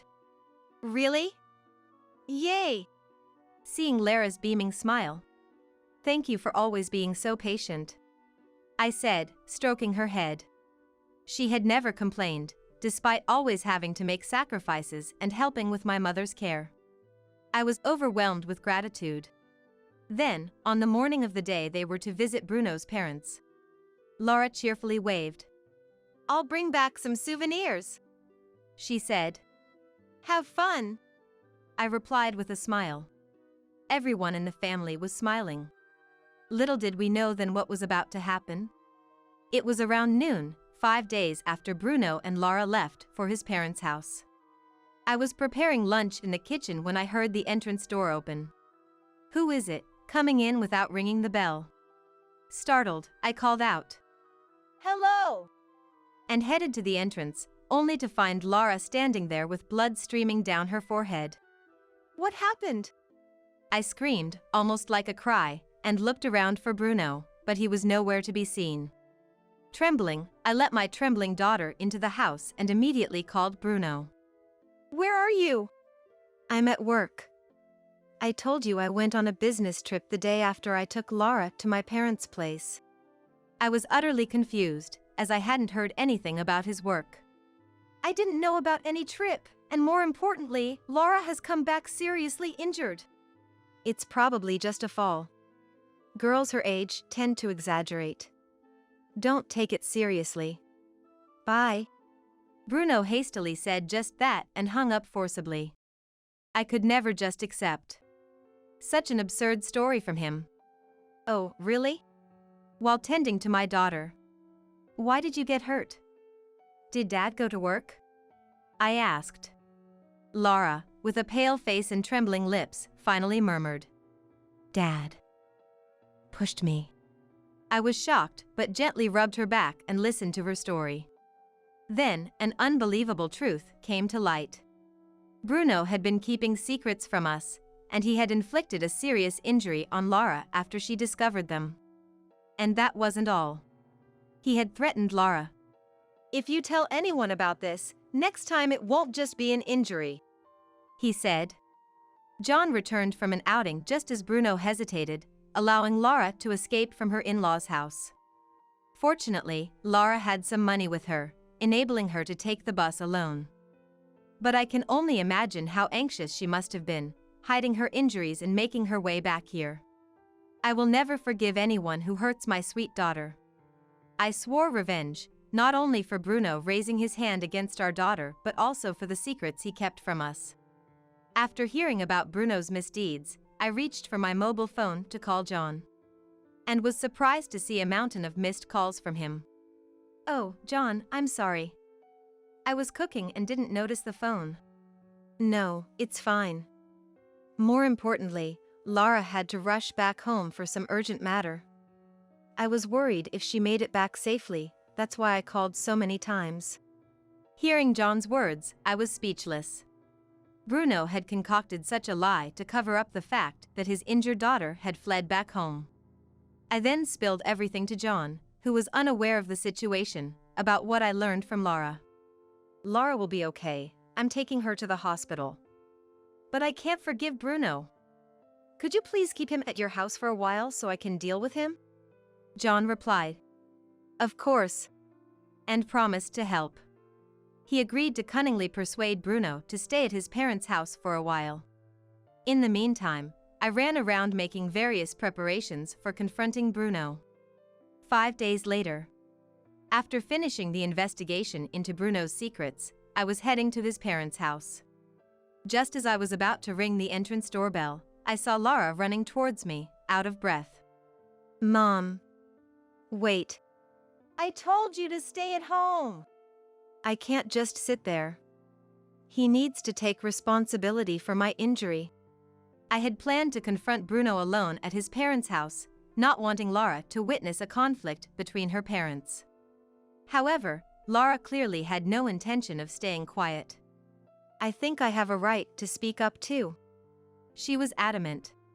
Reluctantly, I accepted Laura's anger and decided to face the situation together. We were greeted by John, who already knew our plan, and upon entering the living room, we saw Bruno, seemingly just woken up, lounging in his pajamas and watching TV, despite it being midday. "Oh, I thought you were on a business trip." Surprised by my sudden voice, Bruno sprang up. Well, I was supposed to go, but then it got cancelled unexpectedly." Bruno began to stammer out a lame excuse. "But never mind that. What about Lara's injury? I want to hear about it." "Oh, the clumsy girl. She apparently fell down the stairs and hit her forehead." I almost yelled at Bruno for his blatant evasion, but John beat me to it. Enough. I know that Lara's injury is your fault. Laura added. Yes. That's right. And I glared at Bruno. Realizing he was in a tough spot, Bruno suddenly looked smug and retorted. You never showed your face at my parents' place, and now you act all high and mighty. I've been the one doing the filial duties for both of us. Bruno sneered, thinking I had no comeback. Indeed, until now. I had thought he was right and had kept quiet. But after hearing Laura's story, I knew all too well that Bruno's words were full of lies. Oh really? Is leaving your father alone at home and making Laura do all the housework your idea of filial piety? That's right! Since you brought me here, you've just been relaxing at home. Shut up. This was just a one-time thing. Usually, it's me who does all the hard work. As Bruno arrogantly boasted, I took out John's household ledger, which I had been given beforehand. It detailed not only the financial transactions, but also how Bruno spent his time at his parents' house. Let me read some of it to you. June 10th, gave Bruno $200 for transportation. He lounged around all day and went out at night as usual, returning in the morning. Food expenses increased due to Bruno's stay. I calmly read out the entries. According to the ledger, every time Bruno visited. My wife won't even give me money for the trip. He lied, claiming that he receives money from John. Taking advantage of my absence, Bruno portrayed me as a stingy and scary wife to gain sympathy from his father. A grown man, still leeching off his parents, aren't you ashamed? And they even take care of various things for you. You always come over and I feel bad, thinking you're not getting any pocket money from your wife, so I try to help out. But it was all lies, wasn't it? Bruno, cornered by our accusations, fell silent and didn't respond. Swindling money from your father, what exactly did you use it for? Well. No need to say anything. You're probably just thinking up more lies. Ignoring Bruno's muttering, I thrust a certain photograph in front of him. You wanted money so badly because you were splurging at places like this. How do you know about this place? The photo showed Bruno entering a dubious nightclub. Bruno's face drained of color, clearly not expecting me to know this much. Indeed, the secret Laura had discovered during the visit was about this very matter. Laura had thought Bruno was diligently taking care of John, but when she noticed his repeated late-night returns, she became suspicious and started her own investigation. She secretly installed a location tracking app on Bruno's mobile phone and, after he left, used her computer to check his whereabouts, always showing the same place. When Laura researched it on the internet, she discovered it was a night spot catering to men. While she was about to call and inform me, Bruno returned home. He became furious upon finding Laura checking his location and the club on her computer and pushed her, causing her to hit her head on the edge of a shelf and bleed. You know the rest.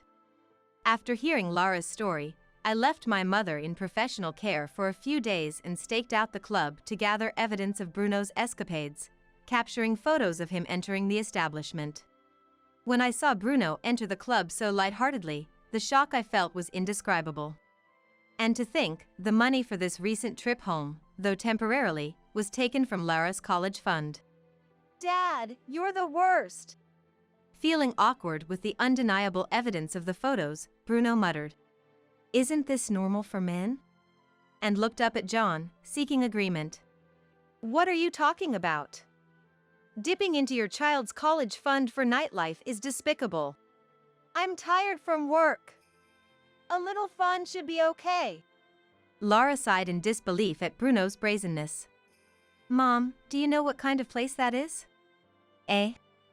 No, I just took the photos and left immediately."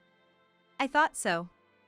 Here, take a look," Laura said and spread out several printouts of the club's website on the table. John and I leaned over to see the girls in the club dressed in school uniforms. All appeared to be adults, but it was clear the establishment specialized in this kind of cosplay service. Oh. To expose our daughter to such a world. I was filled with remorse, but Laura seemed unfazed. So Dad likes this kind of stuff. Gross. She shuddered as if chilled while thrusting the papers at Bruno. You don't have to go that far.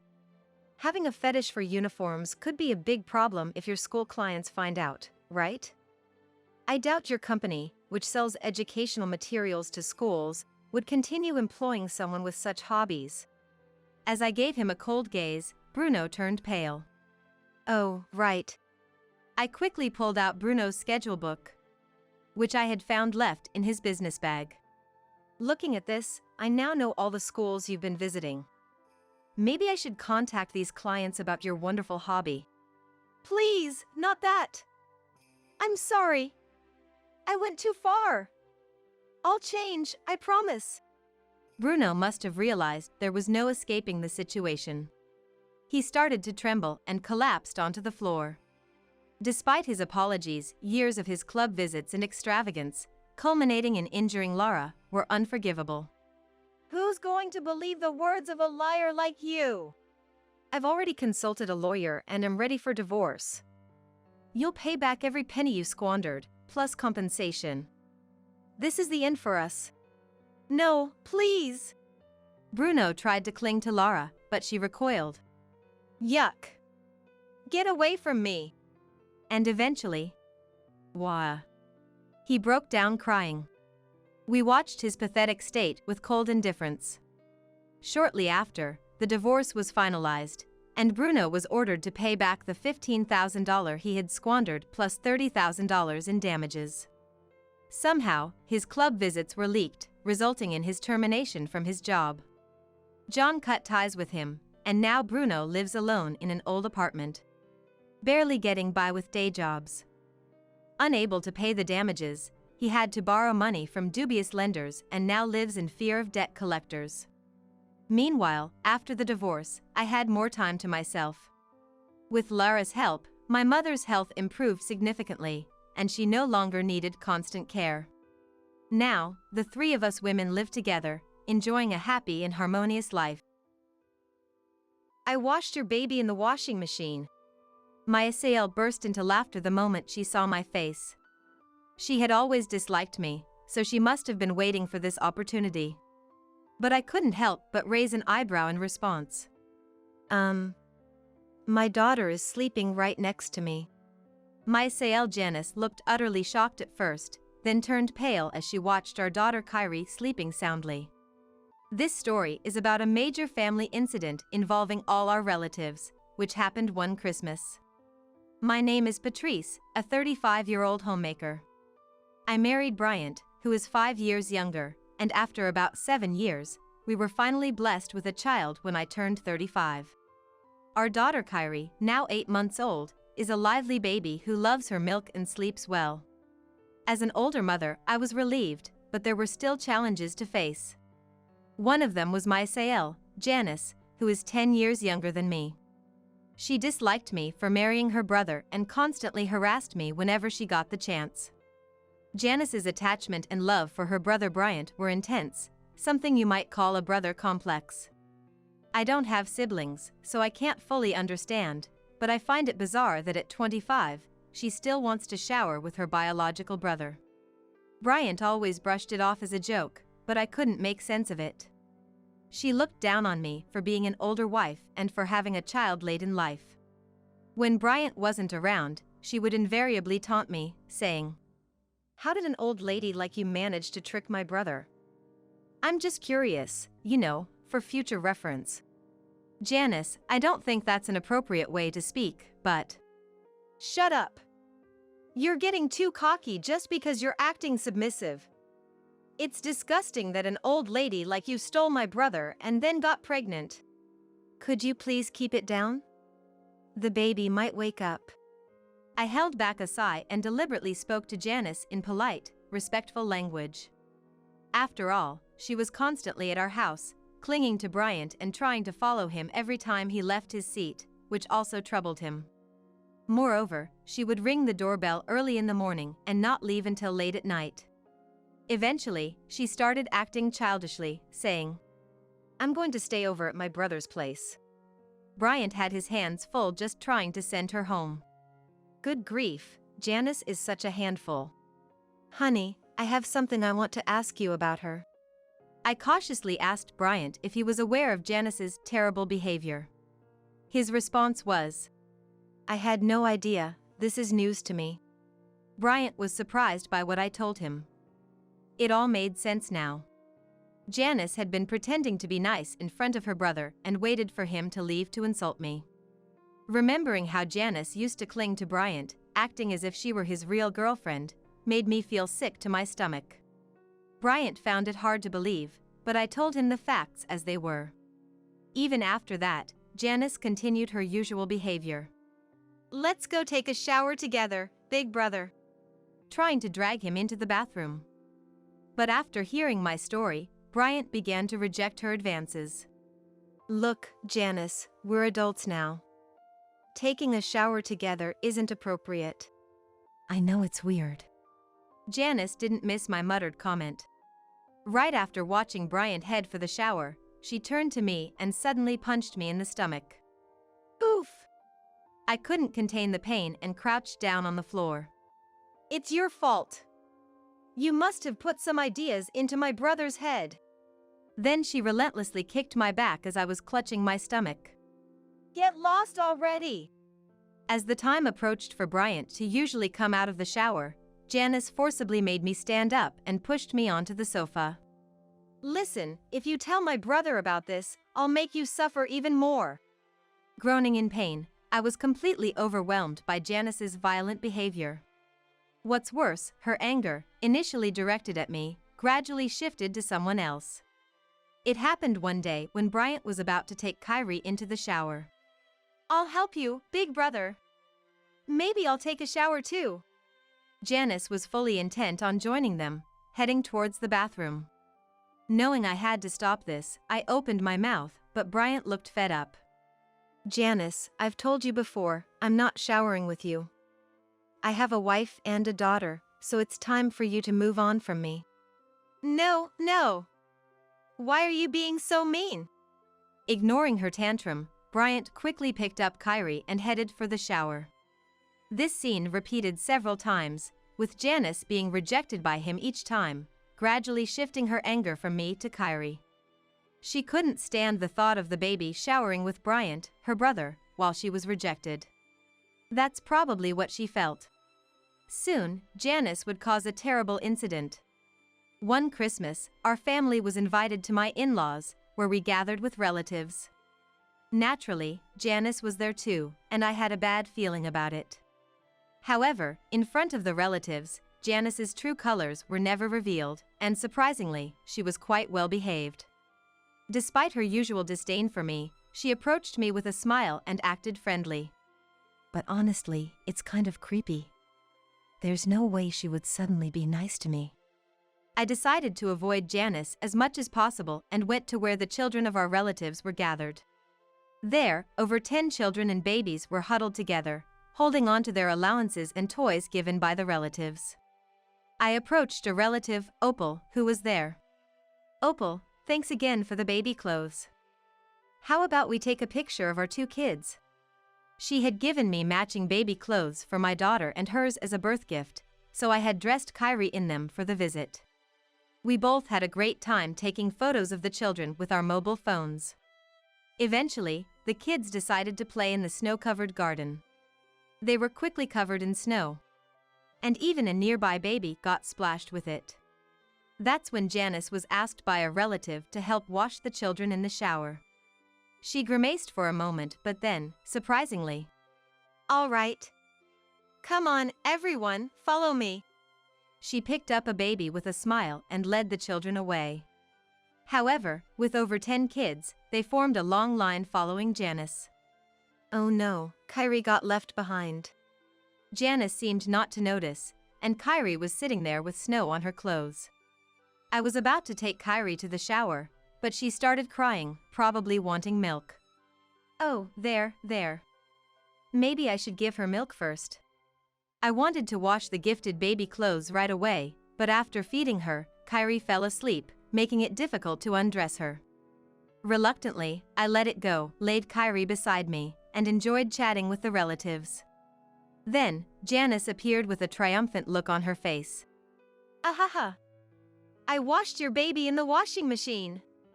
That'll show you. Excuse me. I couldn't understand what she was talking about. What did she mean by washing a child in a washing machine? Kyrie is sleeping right next to me. What? Janice looked confused as well, seeing Kyrie sleeping soundly.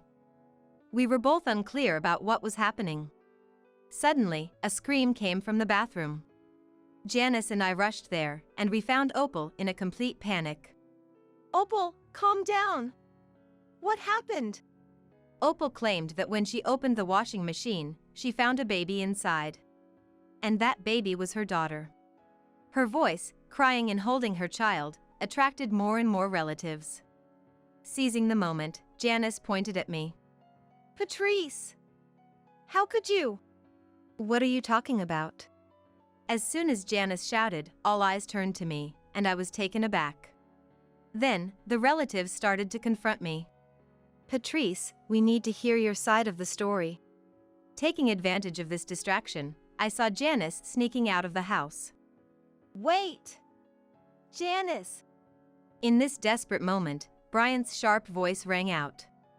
This is not the time for accusations. We need to get to the hospital right away. Bryant immediately called the paramedics, and Opal and her husband, with the baby, boarded the ambulance and headed to the hospital. Left at the in-laws' house, surrounded by relatives, I seethed with anger at Janice for trying to pin this on me even in such a situation. I'll make sure she pays for this. She better be ready. I decided to explain all of Janice's misdeeds to the relatives and asked for their cooperation in punishing her. After returning from the hospital, Opal and her husband, furious after hearing everything, agreed to participate in the plan. I asked Bryant to lure Janice back to the in-laws' house with a phone call. Janice, Patrice admitted her guilt. I can't believe she would do something so horrible. Eh? Oh, really? So, I want to hear more about it. You ran away because you feared Patrice's grudge, right? I'll protect you, so please come back and help us uncover the truth. Comforted by her brother's kind words, Janice naively returned to the in-laws' house. However, the house was in a state of mourning. Opal, in tears, "My daughter has passed away," she announced to the remaining relatives. While everyone was engulfed in sorrow, Janice was the only one looking smug. It's all Patrice's fault. What are you going to do about this? How will you make amends? Joining in Janice's sneering attitude. How could you do something like this, Patrice? What grudge did you have against Opal? The other relatives started accusing me. I'm so sorry. I had to. Janice was after Bryant, so I thought of framing her for the incident with the children in the shower. As I began to break down in tears, Janice started to panic. What? Me, after my brother? How could you make up such a lie? Is there any proof? So, I said, actually, and showed Janice and the relatives the screen of my mobile phone. It was a recording of our home's laundry room, focusing on the washing machine. Janice could be seen taking Brian's underwear from the laundry, sniffing it, and then hiding it in her pocket. She had been stealing her own brother's underwear every time she visited our house. Janice, what are you doing? I thought it was strange that I've been losing underwear recently. Wait! This recording has nothing to do with what happened. I was forced by Patrice to put the child in the washing machine against my will. Oh, so you admit to doing it yourself? But you forced me to. I immediately played another recording from my phone. It was Janice's voice saying, I washed your baby in the laundry. Her face turned pale as she listened. Janice kept coming to our house every day, hitting and kicking me, so I've been collecting evidence all along. I had suspected something fishy about Janice's unusually cheerful demeanor that day, so I kept the recording function on my mobile phone active. Janice fell to her knees and after a moment, looked up and clung to me. Please, don't tell the police. I don't want to get arrested for this. That's too easy for you. You put an innocent child through this. And you almost did a terrible thing by mistaking my daughter for Opal's child and putting her in the washing machine. What do you mean? Opal's daughter is dead, isn't she? The story about the baby dying after being put in the washing machine was a lie to deceive Janice. Opal had set up the washing machine and left for a moment. Janice then put the baby inside and closed the lid. But she didn't know how to use the washing machine and left, thinking it had started. Opal returned, switched it on, and then realized there was a child inside. There was no danger to the baby's life, but Opal was still furious at Janice. Even my relatives accusing me was all an act to catch you off guard. You're no longer welcome in this family. But how can this be? Janice collapsed to the floor. Afterward, Janice was arrested by the police called by the relatives. She was rejected by her beloved brother. Never contact me again. And cut off by all the relatives. Even if she gets out of jail, there's no one left to help her. Meanwhile, Opal's child who was put in the washing machine has fully recovered. My daughter is growing up healthy, playing with the other children like sisters, as Bryant and I watch them fondly every day. My name is Sophie. I've been a housewife for 3 years now, married. My husband Tim works for a top-tier company as a businessman, and we live on the 20th floor of a high-rise apartment. The night view from our living room is incredibly beautiful, but being raised in the countryside, I initially wanted in a lower-floor apartment when we first got married. However, I agreed to accommodate my husband's wish to live in a high-rise. We both belonged to the same tennis club in college. Tim, 2 years my senior, was a leader, whereas I joined somewhat casually and was a rather inconspicuous member. Back then, Tim had a girlfriend, so we weren't that close during college. But, a couple of years after I graduated and started working at a law firm, I ran into Tim by chance at a bar. Feeling nostalgic, we chatted about old times and exchanged contact information. Both of us were single at the time, so we gradually began to date. Tim was as sociable as ever with a wealth of topics, and I often found myself listening to his stories. Working at a top-tier company, Tim faced a lot of stress, so dating me seemed to be a source of encouragement for him. After dating for about a year and a half, Tim proposed to me. I had just started my 3rd year at the law firm and acquired my paralegal certification, and I wanted to continue working even after marriage, but I earn enough for us to live comfortably. I want you, Sophie, to stay at home. He said, so I resigned from my job upon marrying him. I never disliked cooking or housekeeping, even when I lived alone, so I enjoyed my days as a housewife. With no financial worries and living in a high-rise, even my parents and friends envied me. So, I focused on making sure Tim could concentrate on his work, carefully planning meals with balanced nutrition and cleaning diligently every day. Then, one day, as Tim was enjoying his favorite hamburger steak at the dinner table, he cheerfully said, "We've been invited to dinner by the couple living on the top floor." "Eh? That stunningly handsome and beautiful couple who looks like celebrities?" "Yeah, exactly. I sometimes see the husband at the gym downstairs. We're the same age, which surprised me." Our high-rise has a community gym on the 2nd floor. I'm not fond of machine workouts and only occasionally go for yoga, but Tim, who loves exercise, goes 2 or 3 times a week. "Really? That intelligent-looking man with glasses?" "Yeah. He's an IT company CEO, apparently. Well, living on the top floor, he must be doing well." Then, should we book a fancy restaurant for the dinner? "No, we've been invited to their place." Tim explained that he bumped into the couple at the apartment entrance today and got invited. "Sophie, they said they'd like you to come too." "Is that okay? I've only exchanged brief greetings with them." "It's an invitation, so why not? Besides, I'm curious about the top floor." Tim, who can easily socialize with anyone, said. On the other hand, I, being shy, wasn't too keen on the idea. I wondered if it was just a polite gesture from them. But before I knew it, the plan became a reality, and we were visiting them this weekend. I brought some simple homemade dishes, but the couple had a professional chef cook for us. It was my first experience of such a luxury, so I felt overwhelmed. However, Wendy, the wife, was friendly and easy to talk to, and by the end of the meal, I felt as comfortable as with a friend. Excited, we talked about our experience. Even after returning from Wendy's place. I haven't had such a good chat in a long time. It was truly enjoyable. Becoming a housewife meant I didn't get to see my friends as much, so meeting Wendy was a delightful event for me. Maybe you could go for lunch with her sometimes? Wendy doesn't seem to work every day. And having a chef at home, that's just on another level. Wendy worked as a freelance designer, handling wallpaper and curtain designs, and seemed to have her own clientele, working at her own pace. I often work from home, so let's have tea together sometime, she suggested as we were leaving. Yeah, she's as beautiful as a movie star, but so approachable and genuinely nice.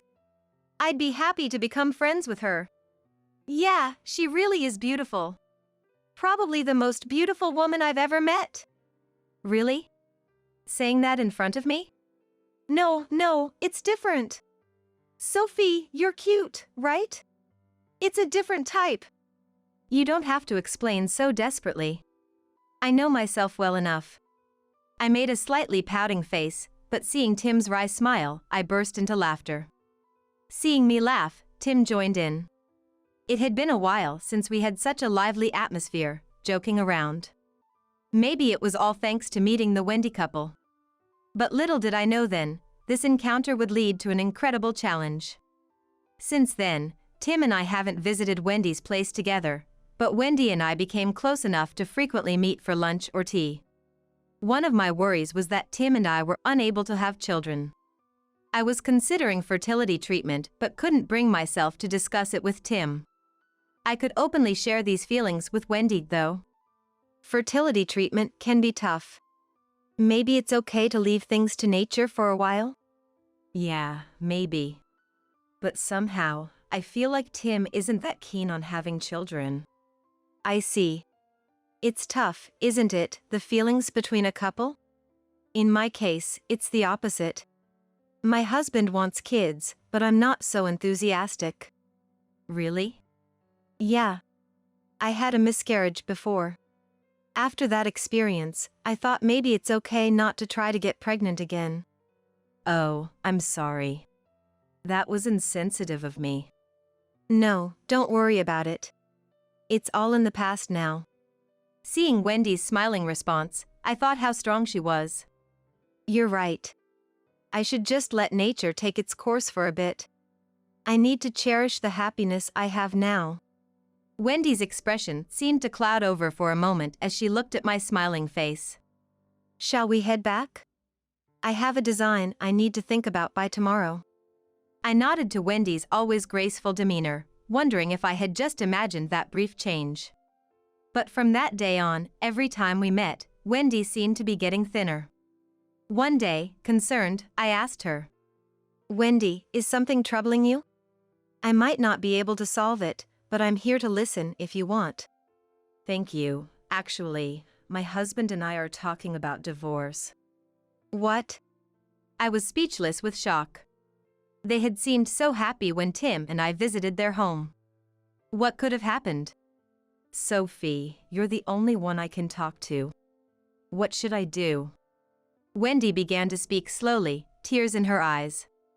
It seems my husband really wanted children. We've had arguments before, but I never imagined he was having an affair.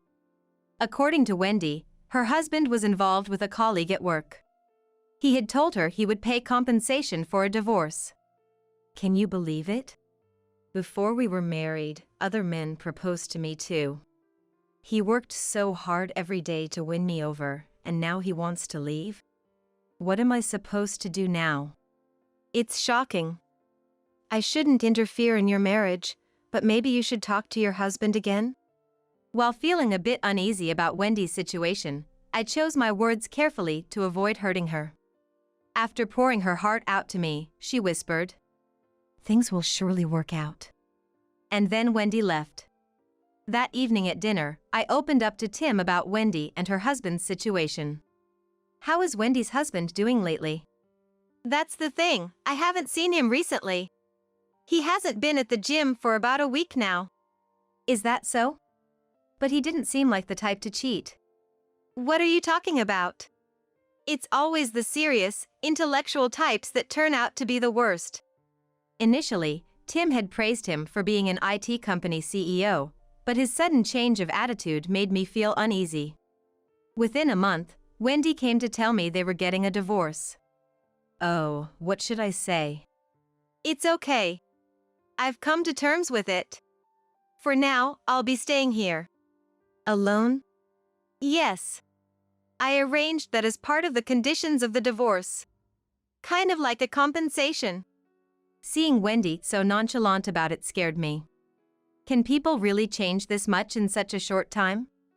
Still, knowing it wasn't my place to comment on their decision, I continued my friendship with Wendy as before. However, not long after this incident, cracks began to appear in my own marriage with Tim. Tim started coming home later than before and often went out on weekends. He claimed he was working overtime or attending business drinking parties, but sometimes he wouldn't contact me until after midnight, and I had to confront him about it. Tim, I understand that work is busy, but isn't it too much lately? What do you mean? What are you trying to say? Is it really just work? What else would it be? Of course, it's work. Then, at least let me know when you'll be late. I prepare meals and everything. Huh. Sometimes, a sudden client dinner comes up. I have more responsibilities at work now. Being a housewife who plays at home, you wouldn't understand. I was half astonished by Tim's selfish reasoning. Wasn't it Tim who wanted me to stay home in the first place? I thought I was making our daily life comfortable for him. Ignoring my opinion, Tim just walked away to his bedroom. We had started sleeping in separate bedrooms a few months ago, per Tim's request. I need proper sleep for work, he had said, but our intimate life had also disappeared, making me suspect he might be seeing someone else. Tired of having negative thoughts at home every day, I considered returning to work. So, I discussed this with Wendy. It's not just me going through this, huh? I haven't confirmed he's cheating, but I'm tired of suspecting him every day. That's why I'm thinking of going back to my old job. That sounds good. I think you should work. Besides, I have a feeling Tim might have found someone else. Wendy's words about someone else stuck in my mind. Maybe, but until I hear it from him, I've decided not to press the issue anymore. Wendy, thanks for listening. I'll try my best to get back into employment. Wendy nodded slowly, giving me her usual graceful smile. The next day, I went to the law firm where I used to work. There, I found out that Georgie, the lawyer I used to work for as a paralegal, had left the firm. Apparently, he had opened a detective agency a year ago. He was the one who taught me various job skills since my first year as a professional. It wouldn't be an exaggeration to say that it was thanks to him I became a paralegal. Wanting to discuss my future career, I decided to visit his detective agency. Georgie, long time no see. Surprised you came all this way. It's been a while, hasn't it? Since your wedding, so about 3 years? It's been that long already. You helped me so much. No problem. So, what brings you here today? What happened? As I discussed my intention to return to work, I ended up honestly sharing my marital troubles and suspicions that my husband might have a mistress. Our office is a detective agency, quite different from your previous job. How about working here? Really? Yeah, we're actually short-handed and we're just thinking of hiring someone. We've been quite busy since we started, receiving investigation requests from the law firm I used to work at. Income is more than double what I earned as a lawyer. I can offer you a similar salary to before. Of course, this job isn't always pleasant. There are times when the pay doesn't even add up to $3 an hour. Georgie, you're incredible. But why did you decide to quit being a lawyer? Maybe I wanted to change my life, Georgie said, looking distant as if recalling those days. Then, looking me straight in the eyes, he continued. I think it's important for you to start a new life by investigating Tim and uncovering the truth. Something inside me seemed to overflow at his words. Nodding. I'll pay the investigation fee, please do it, I quickly replied. The next day, I met Wendy at our usual cafe for lunch and told her about my new job. I didn't mention it was a detective agency, just said it was an investigation office opened by my former boss. The pay might be less than $3 an hour for some tasks, but I feel like I can utilize my previous experience. I'll give it my best. That's great. I'm rooting for you. I'm thinking of going on a trip tomorrow for a change of scenery. You've been through a lot, Wendy. Enjoy your trip. Thank you. Wendy responded with an even brighter smile than usual. That was the last day I saw my friend Wendy. A few days later, Georgie called me in to report the investigation results, and I was in disbelief. Tim's mistress was Wendy. Their affair had been going on for over a year. That meant they were already involved when our families had a dinner together. I can't believe it. Wendy was so kind, listening to all my troubles. Probably just a fling at first. But Wendy's husband must have noticed. Inviting you over might have been a warning to Tim. I don't know what Wendy told you, but her husband is a serious man, not the type to have affairs. Unbelievable. I was so shocked I couldn't say anything more. There's plenty of evidence. You could get a significant amount of compensation. Tim's on a business trip now, right? Yes. After managing to reply, something struck me, and I looked at Georgie. He nodded solemnly, placing a photograph in front of me. It showed Tim and Wendy entering a resort hotel together. They were on a trip. Eventually, Tim and I divorced. I didn't ask for compensation, instead, I cited irreconcilable differences as the reason of the divorce. Leaving the house, I started working, renting a room in the building of the detective agency. Tim and Wendy remarried without any remorse. Are you really okay with this? Georgie asked me, but for me, it was all according to plan. However, I never thought I'd witness it with my own eyes. A year later, I unexpectedly ran into my ex-husband, Tim. It's been a while. How's work going? I heard it's like $3 an hour. Well, keep at it. He spoke in a mocking tone, and I replied.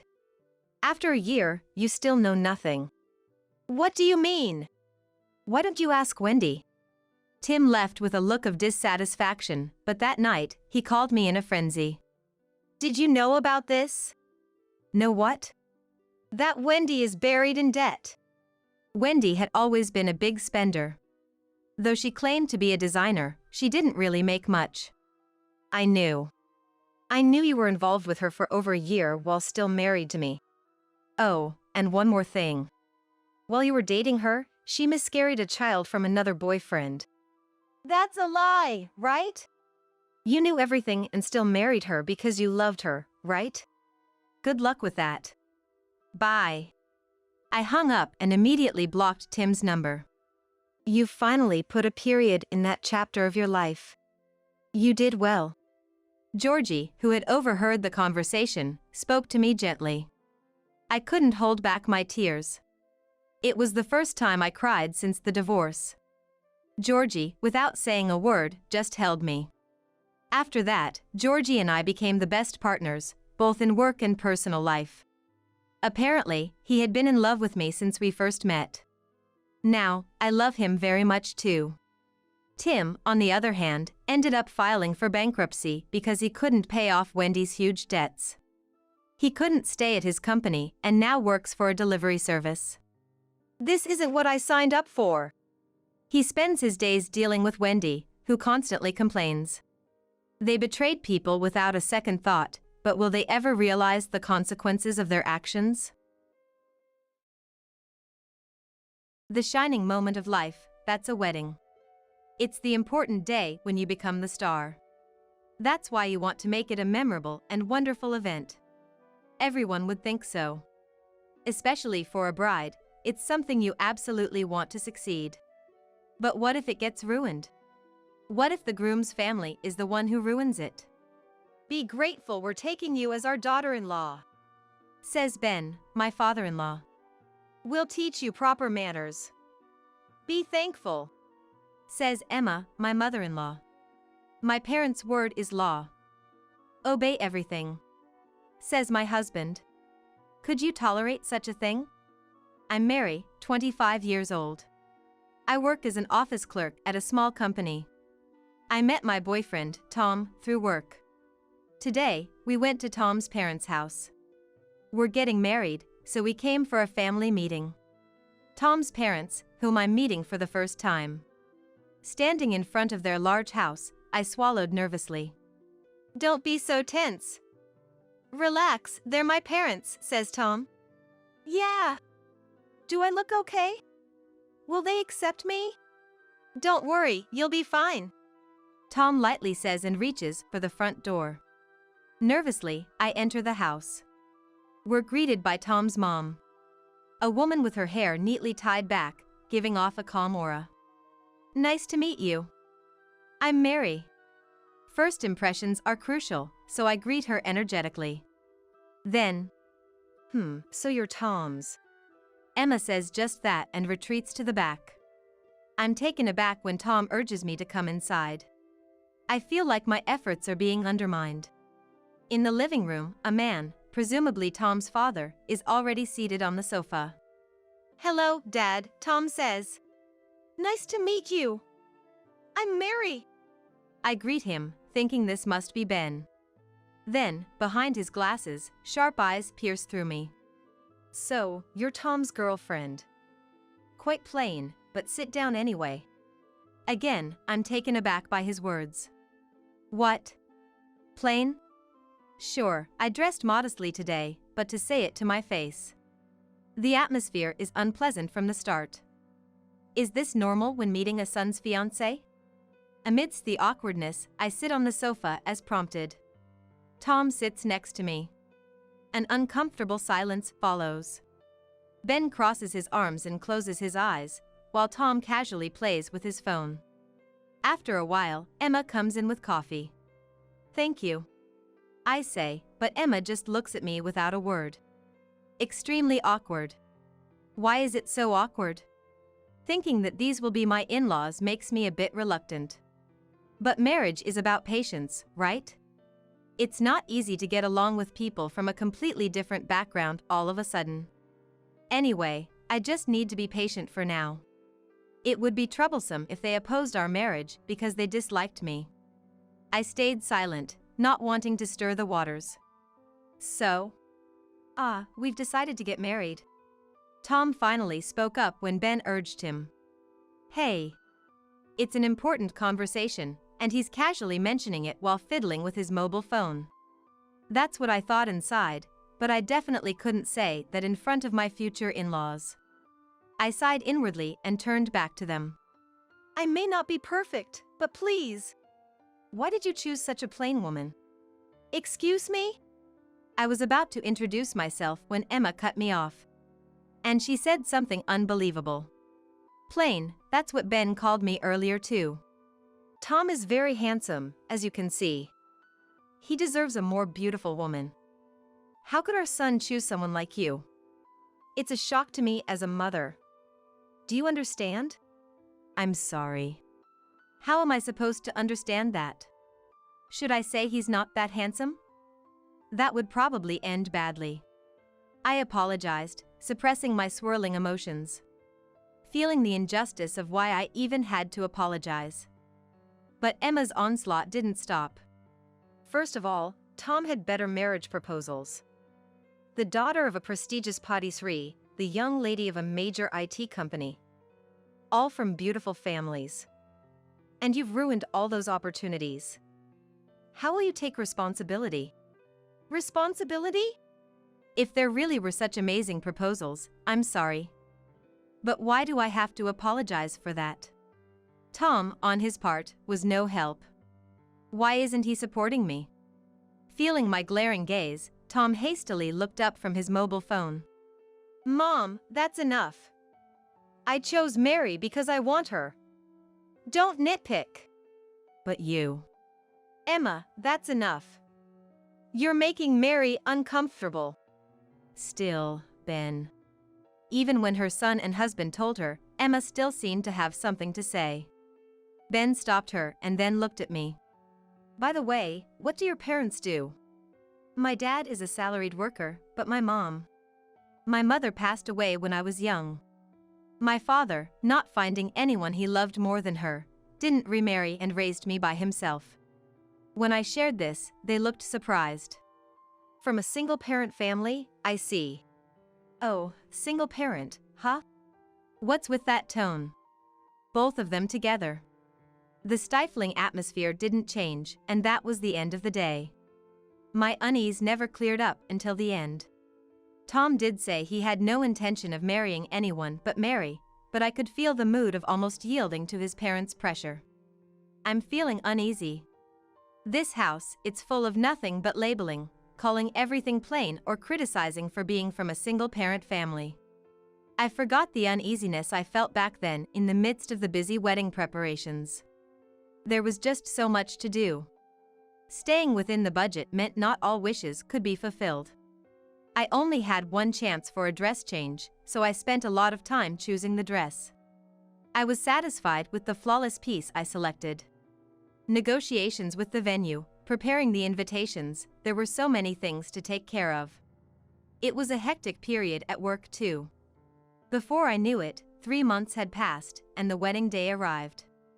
After the ceremony in the church chapel, I took a moment to breathe in the waiting room, and then my father came in. Congratulations, Mary. Thank you, Dad. His eyes were red. The walk down the aisle earlier in the church, my arm linked with his. He cried all the way until we reached Tom, the groom. Dad, you're crying too much. Can't help it. My little girl is getting married.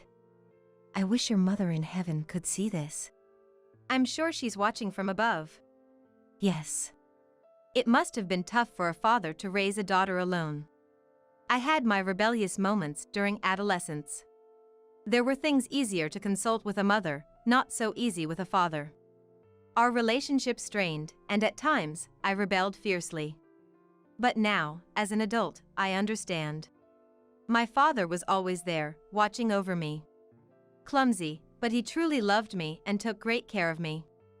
Dad, thank you for everything. I'm going to be happy. He cried again. Oops. The moment I smiled, he was overcome with emotion and burst into tears. Then the reception started. The bride and groom's parents sat beside them. Next to me was naturally my father alone. He managed to stop crying, but his nose was still runny. I watched the ceremony proceed with a wry smile, thinking, can't be helped. But one thing was bothering me. My in-laws. Across from Tom, my in-laws were eating and drinking voraciously. In such situations, the bride and groom are the main characters and hardly get to eat anything. You have to listen attentively to speeches from bosses and friends, and you have to smile even at dull performances. Nervous and attentive, there's no time to eat. Even my father only occasionally sipped water and hardly ate. In contrast, my in-laws just kept eating. And drinking. We had arranged for quite expensive wine, but they drank it like water. It was as if they were trying to get their money's worth. With a strained face, I decided to enjoy the reception. But the incident happened right after that. It was during the candle service when we were about to express our gratitude to our parents. First, it was my turn. Me, Tom, and my father stood up. Just as I was about to read the letter I had prepared. What's this, a letter to the parents? To a single parent? What's there to say? He probably didn't even raise you properly. It's true, there's such a thing as the air freezing in a place. I felt the room freeze. Who made that remark just now? I looked around in surprise. It was Ben. Ben? As if to interrupt my astonished voice, Ben raised his tone even further. Seriously? Sending us a daughter with no manners? How do you plan to support us without a decent income? Excuse me? What is he talking about? Supporting them? I might understand if it's about Tom's support. But why does my income matter? Confused, I tilted my head, and Ben pointed at me and yelled. Listen. We're taking you as a daughter-in-law, so be grateful. If you have any gratitude, send us money every month. Excuse me? Shocked, I remained still, and then Emma spoke up. Really? Such a plain daughter, we didn't really want her.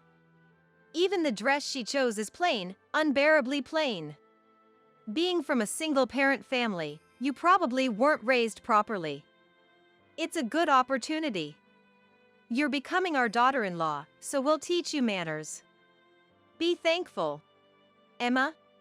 Apparently, the two were completely drunk, their faces bright red. Perhaps this was their true feelings coming out. I couldn't believe my in-laws could think this way. I was just stunned. In a panic, I looked at Tom. Your parents are saying such things, but this must be a mistake, right? Support? Manners? They're just drunk, right? Verbal abuse towards his soon-to-be wife. I expected Tom to get angry, but my expectation was quickly betrayed. What? What are you talking about? My parents are saying it, so as their daughter-in-law, it's natural for you to obey, right? Excuse me? What's that supposed to mean? Don't worry, don't worry. If you follow Dad and Mom's instructions, nothing will go wrong.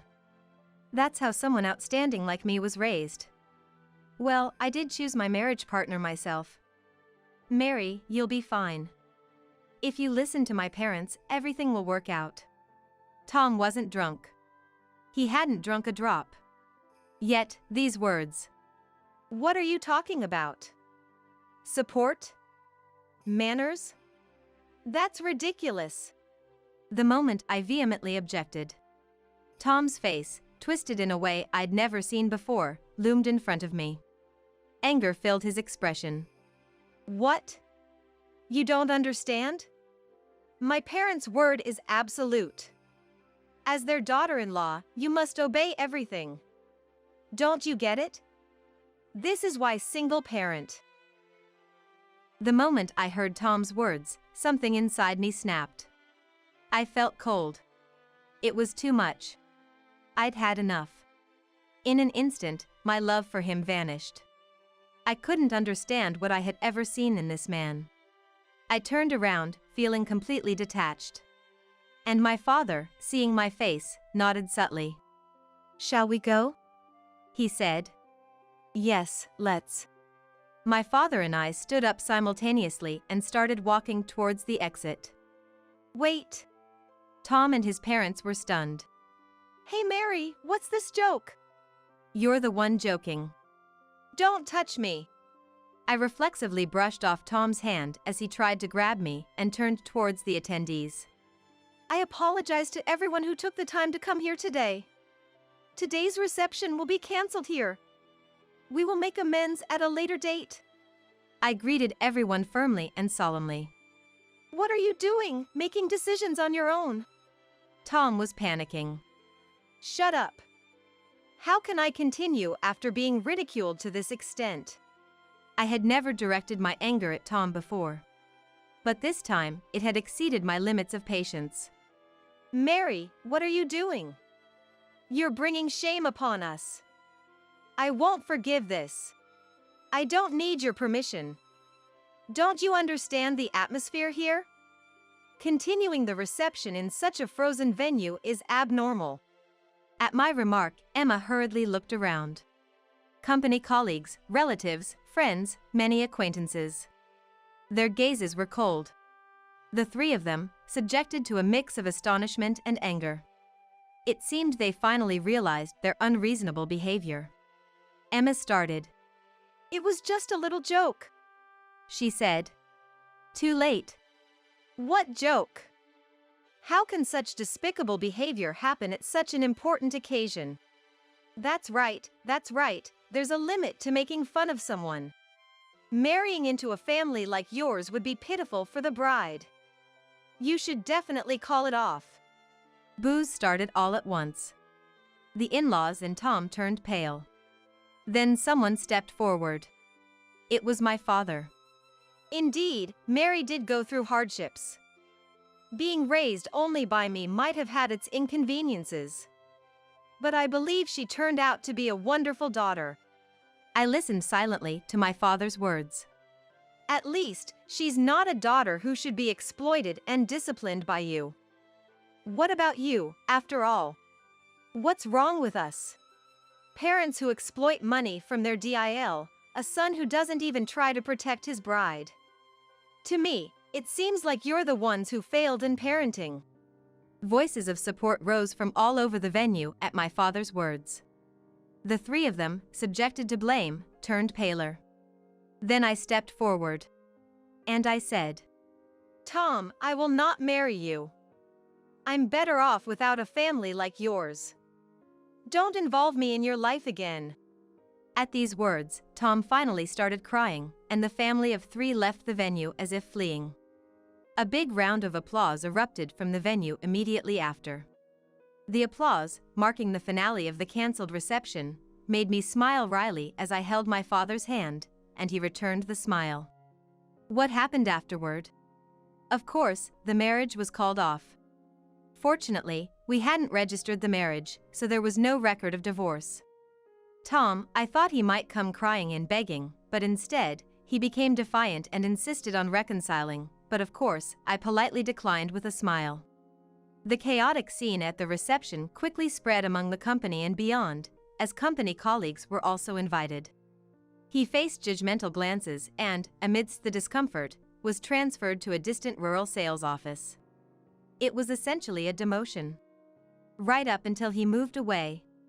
I'm sorry. You're the only one for me. I'll wait forever. He kept sending messages. I just smiled and blocked his number. Tom's parents became pariahs among their relatives. Somehow the news of their mid-reception exit spread, and they're living quietly, almost hiding in their neighborhood. Please, come and be our DIL to clear up the misunderstanding. They pleaded, but what was that all about? When they became too persistent, I warned them that I might take legal action, and they finally quieted down. Since then, the two followed Tom to the countryside. I hope they never come back. For years have passed since then. In my arms is a small life. After what happened, I thought I wouldn't marry for a while, but life is unpredictable. I met a man through work and am now living a happy married life. Mary, let me hold the baby too, says Dad. David, you just held him, it's my turn now, says Nick. You get to hold him every day, I only get to occasionally, let me have a turn, Dad protests. Both of you, it's time for the baby to sleep. You can hold him again later. I smile wryly at my father and husband vying for the baby. Feeling the baby stir in my arms, I think to myself, may your life be filled with happiness. Just like my father raised me happily. With love, as he loved me. I will protect you. Because I love you. So, may your life be filled with immense happiness.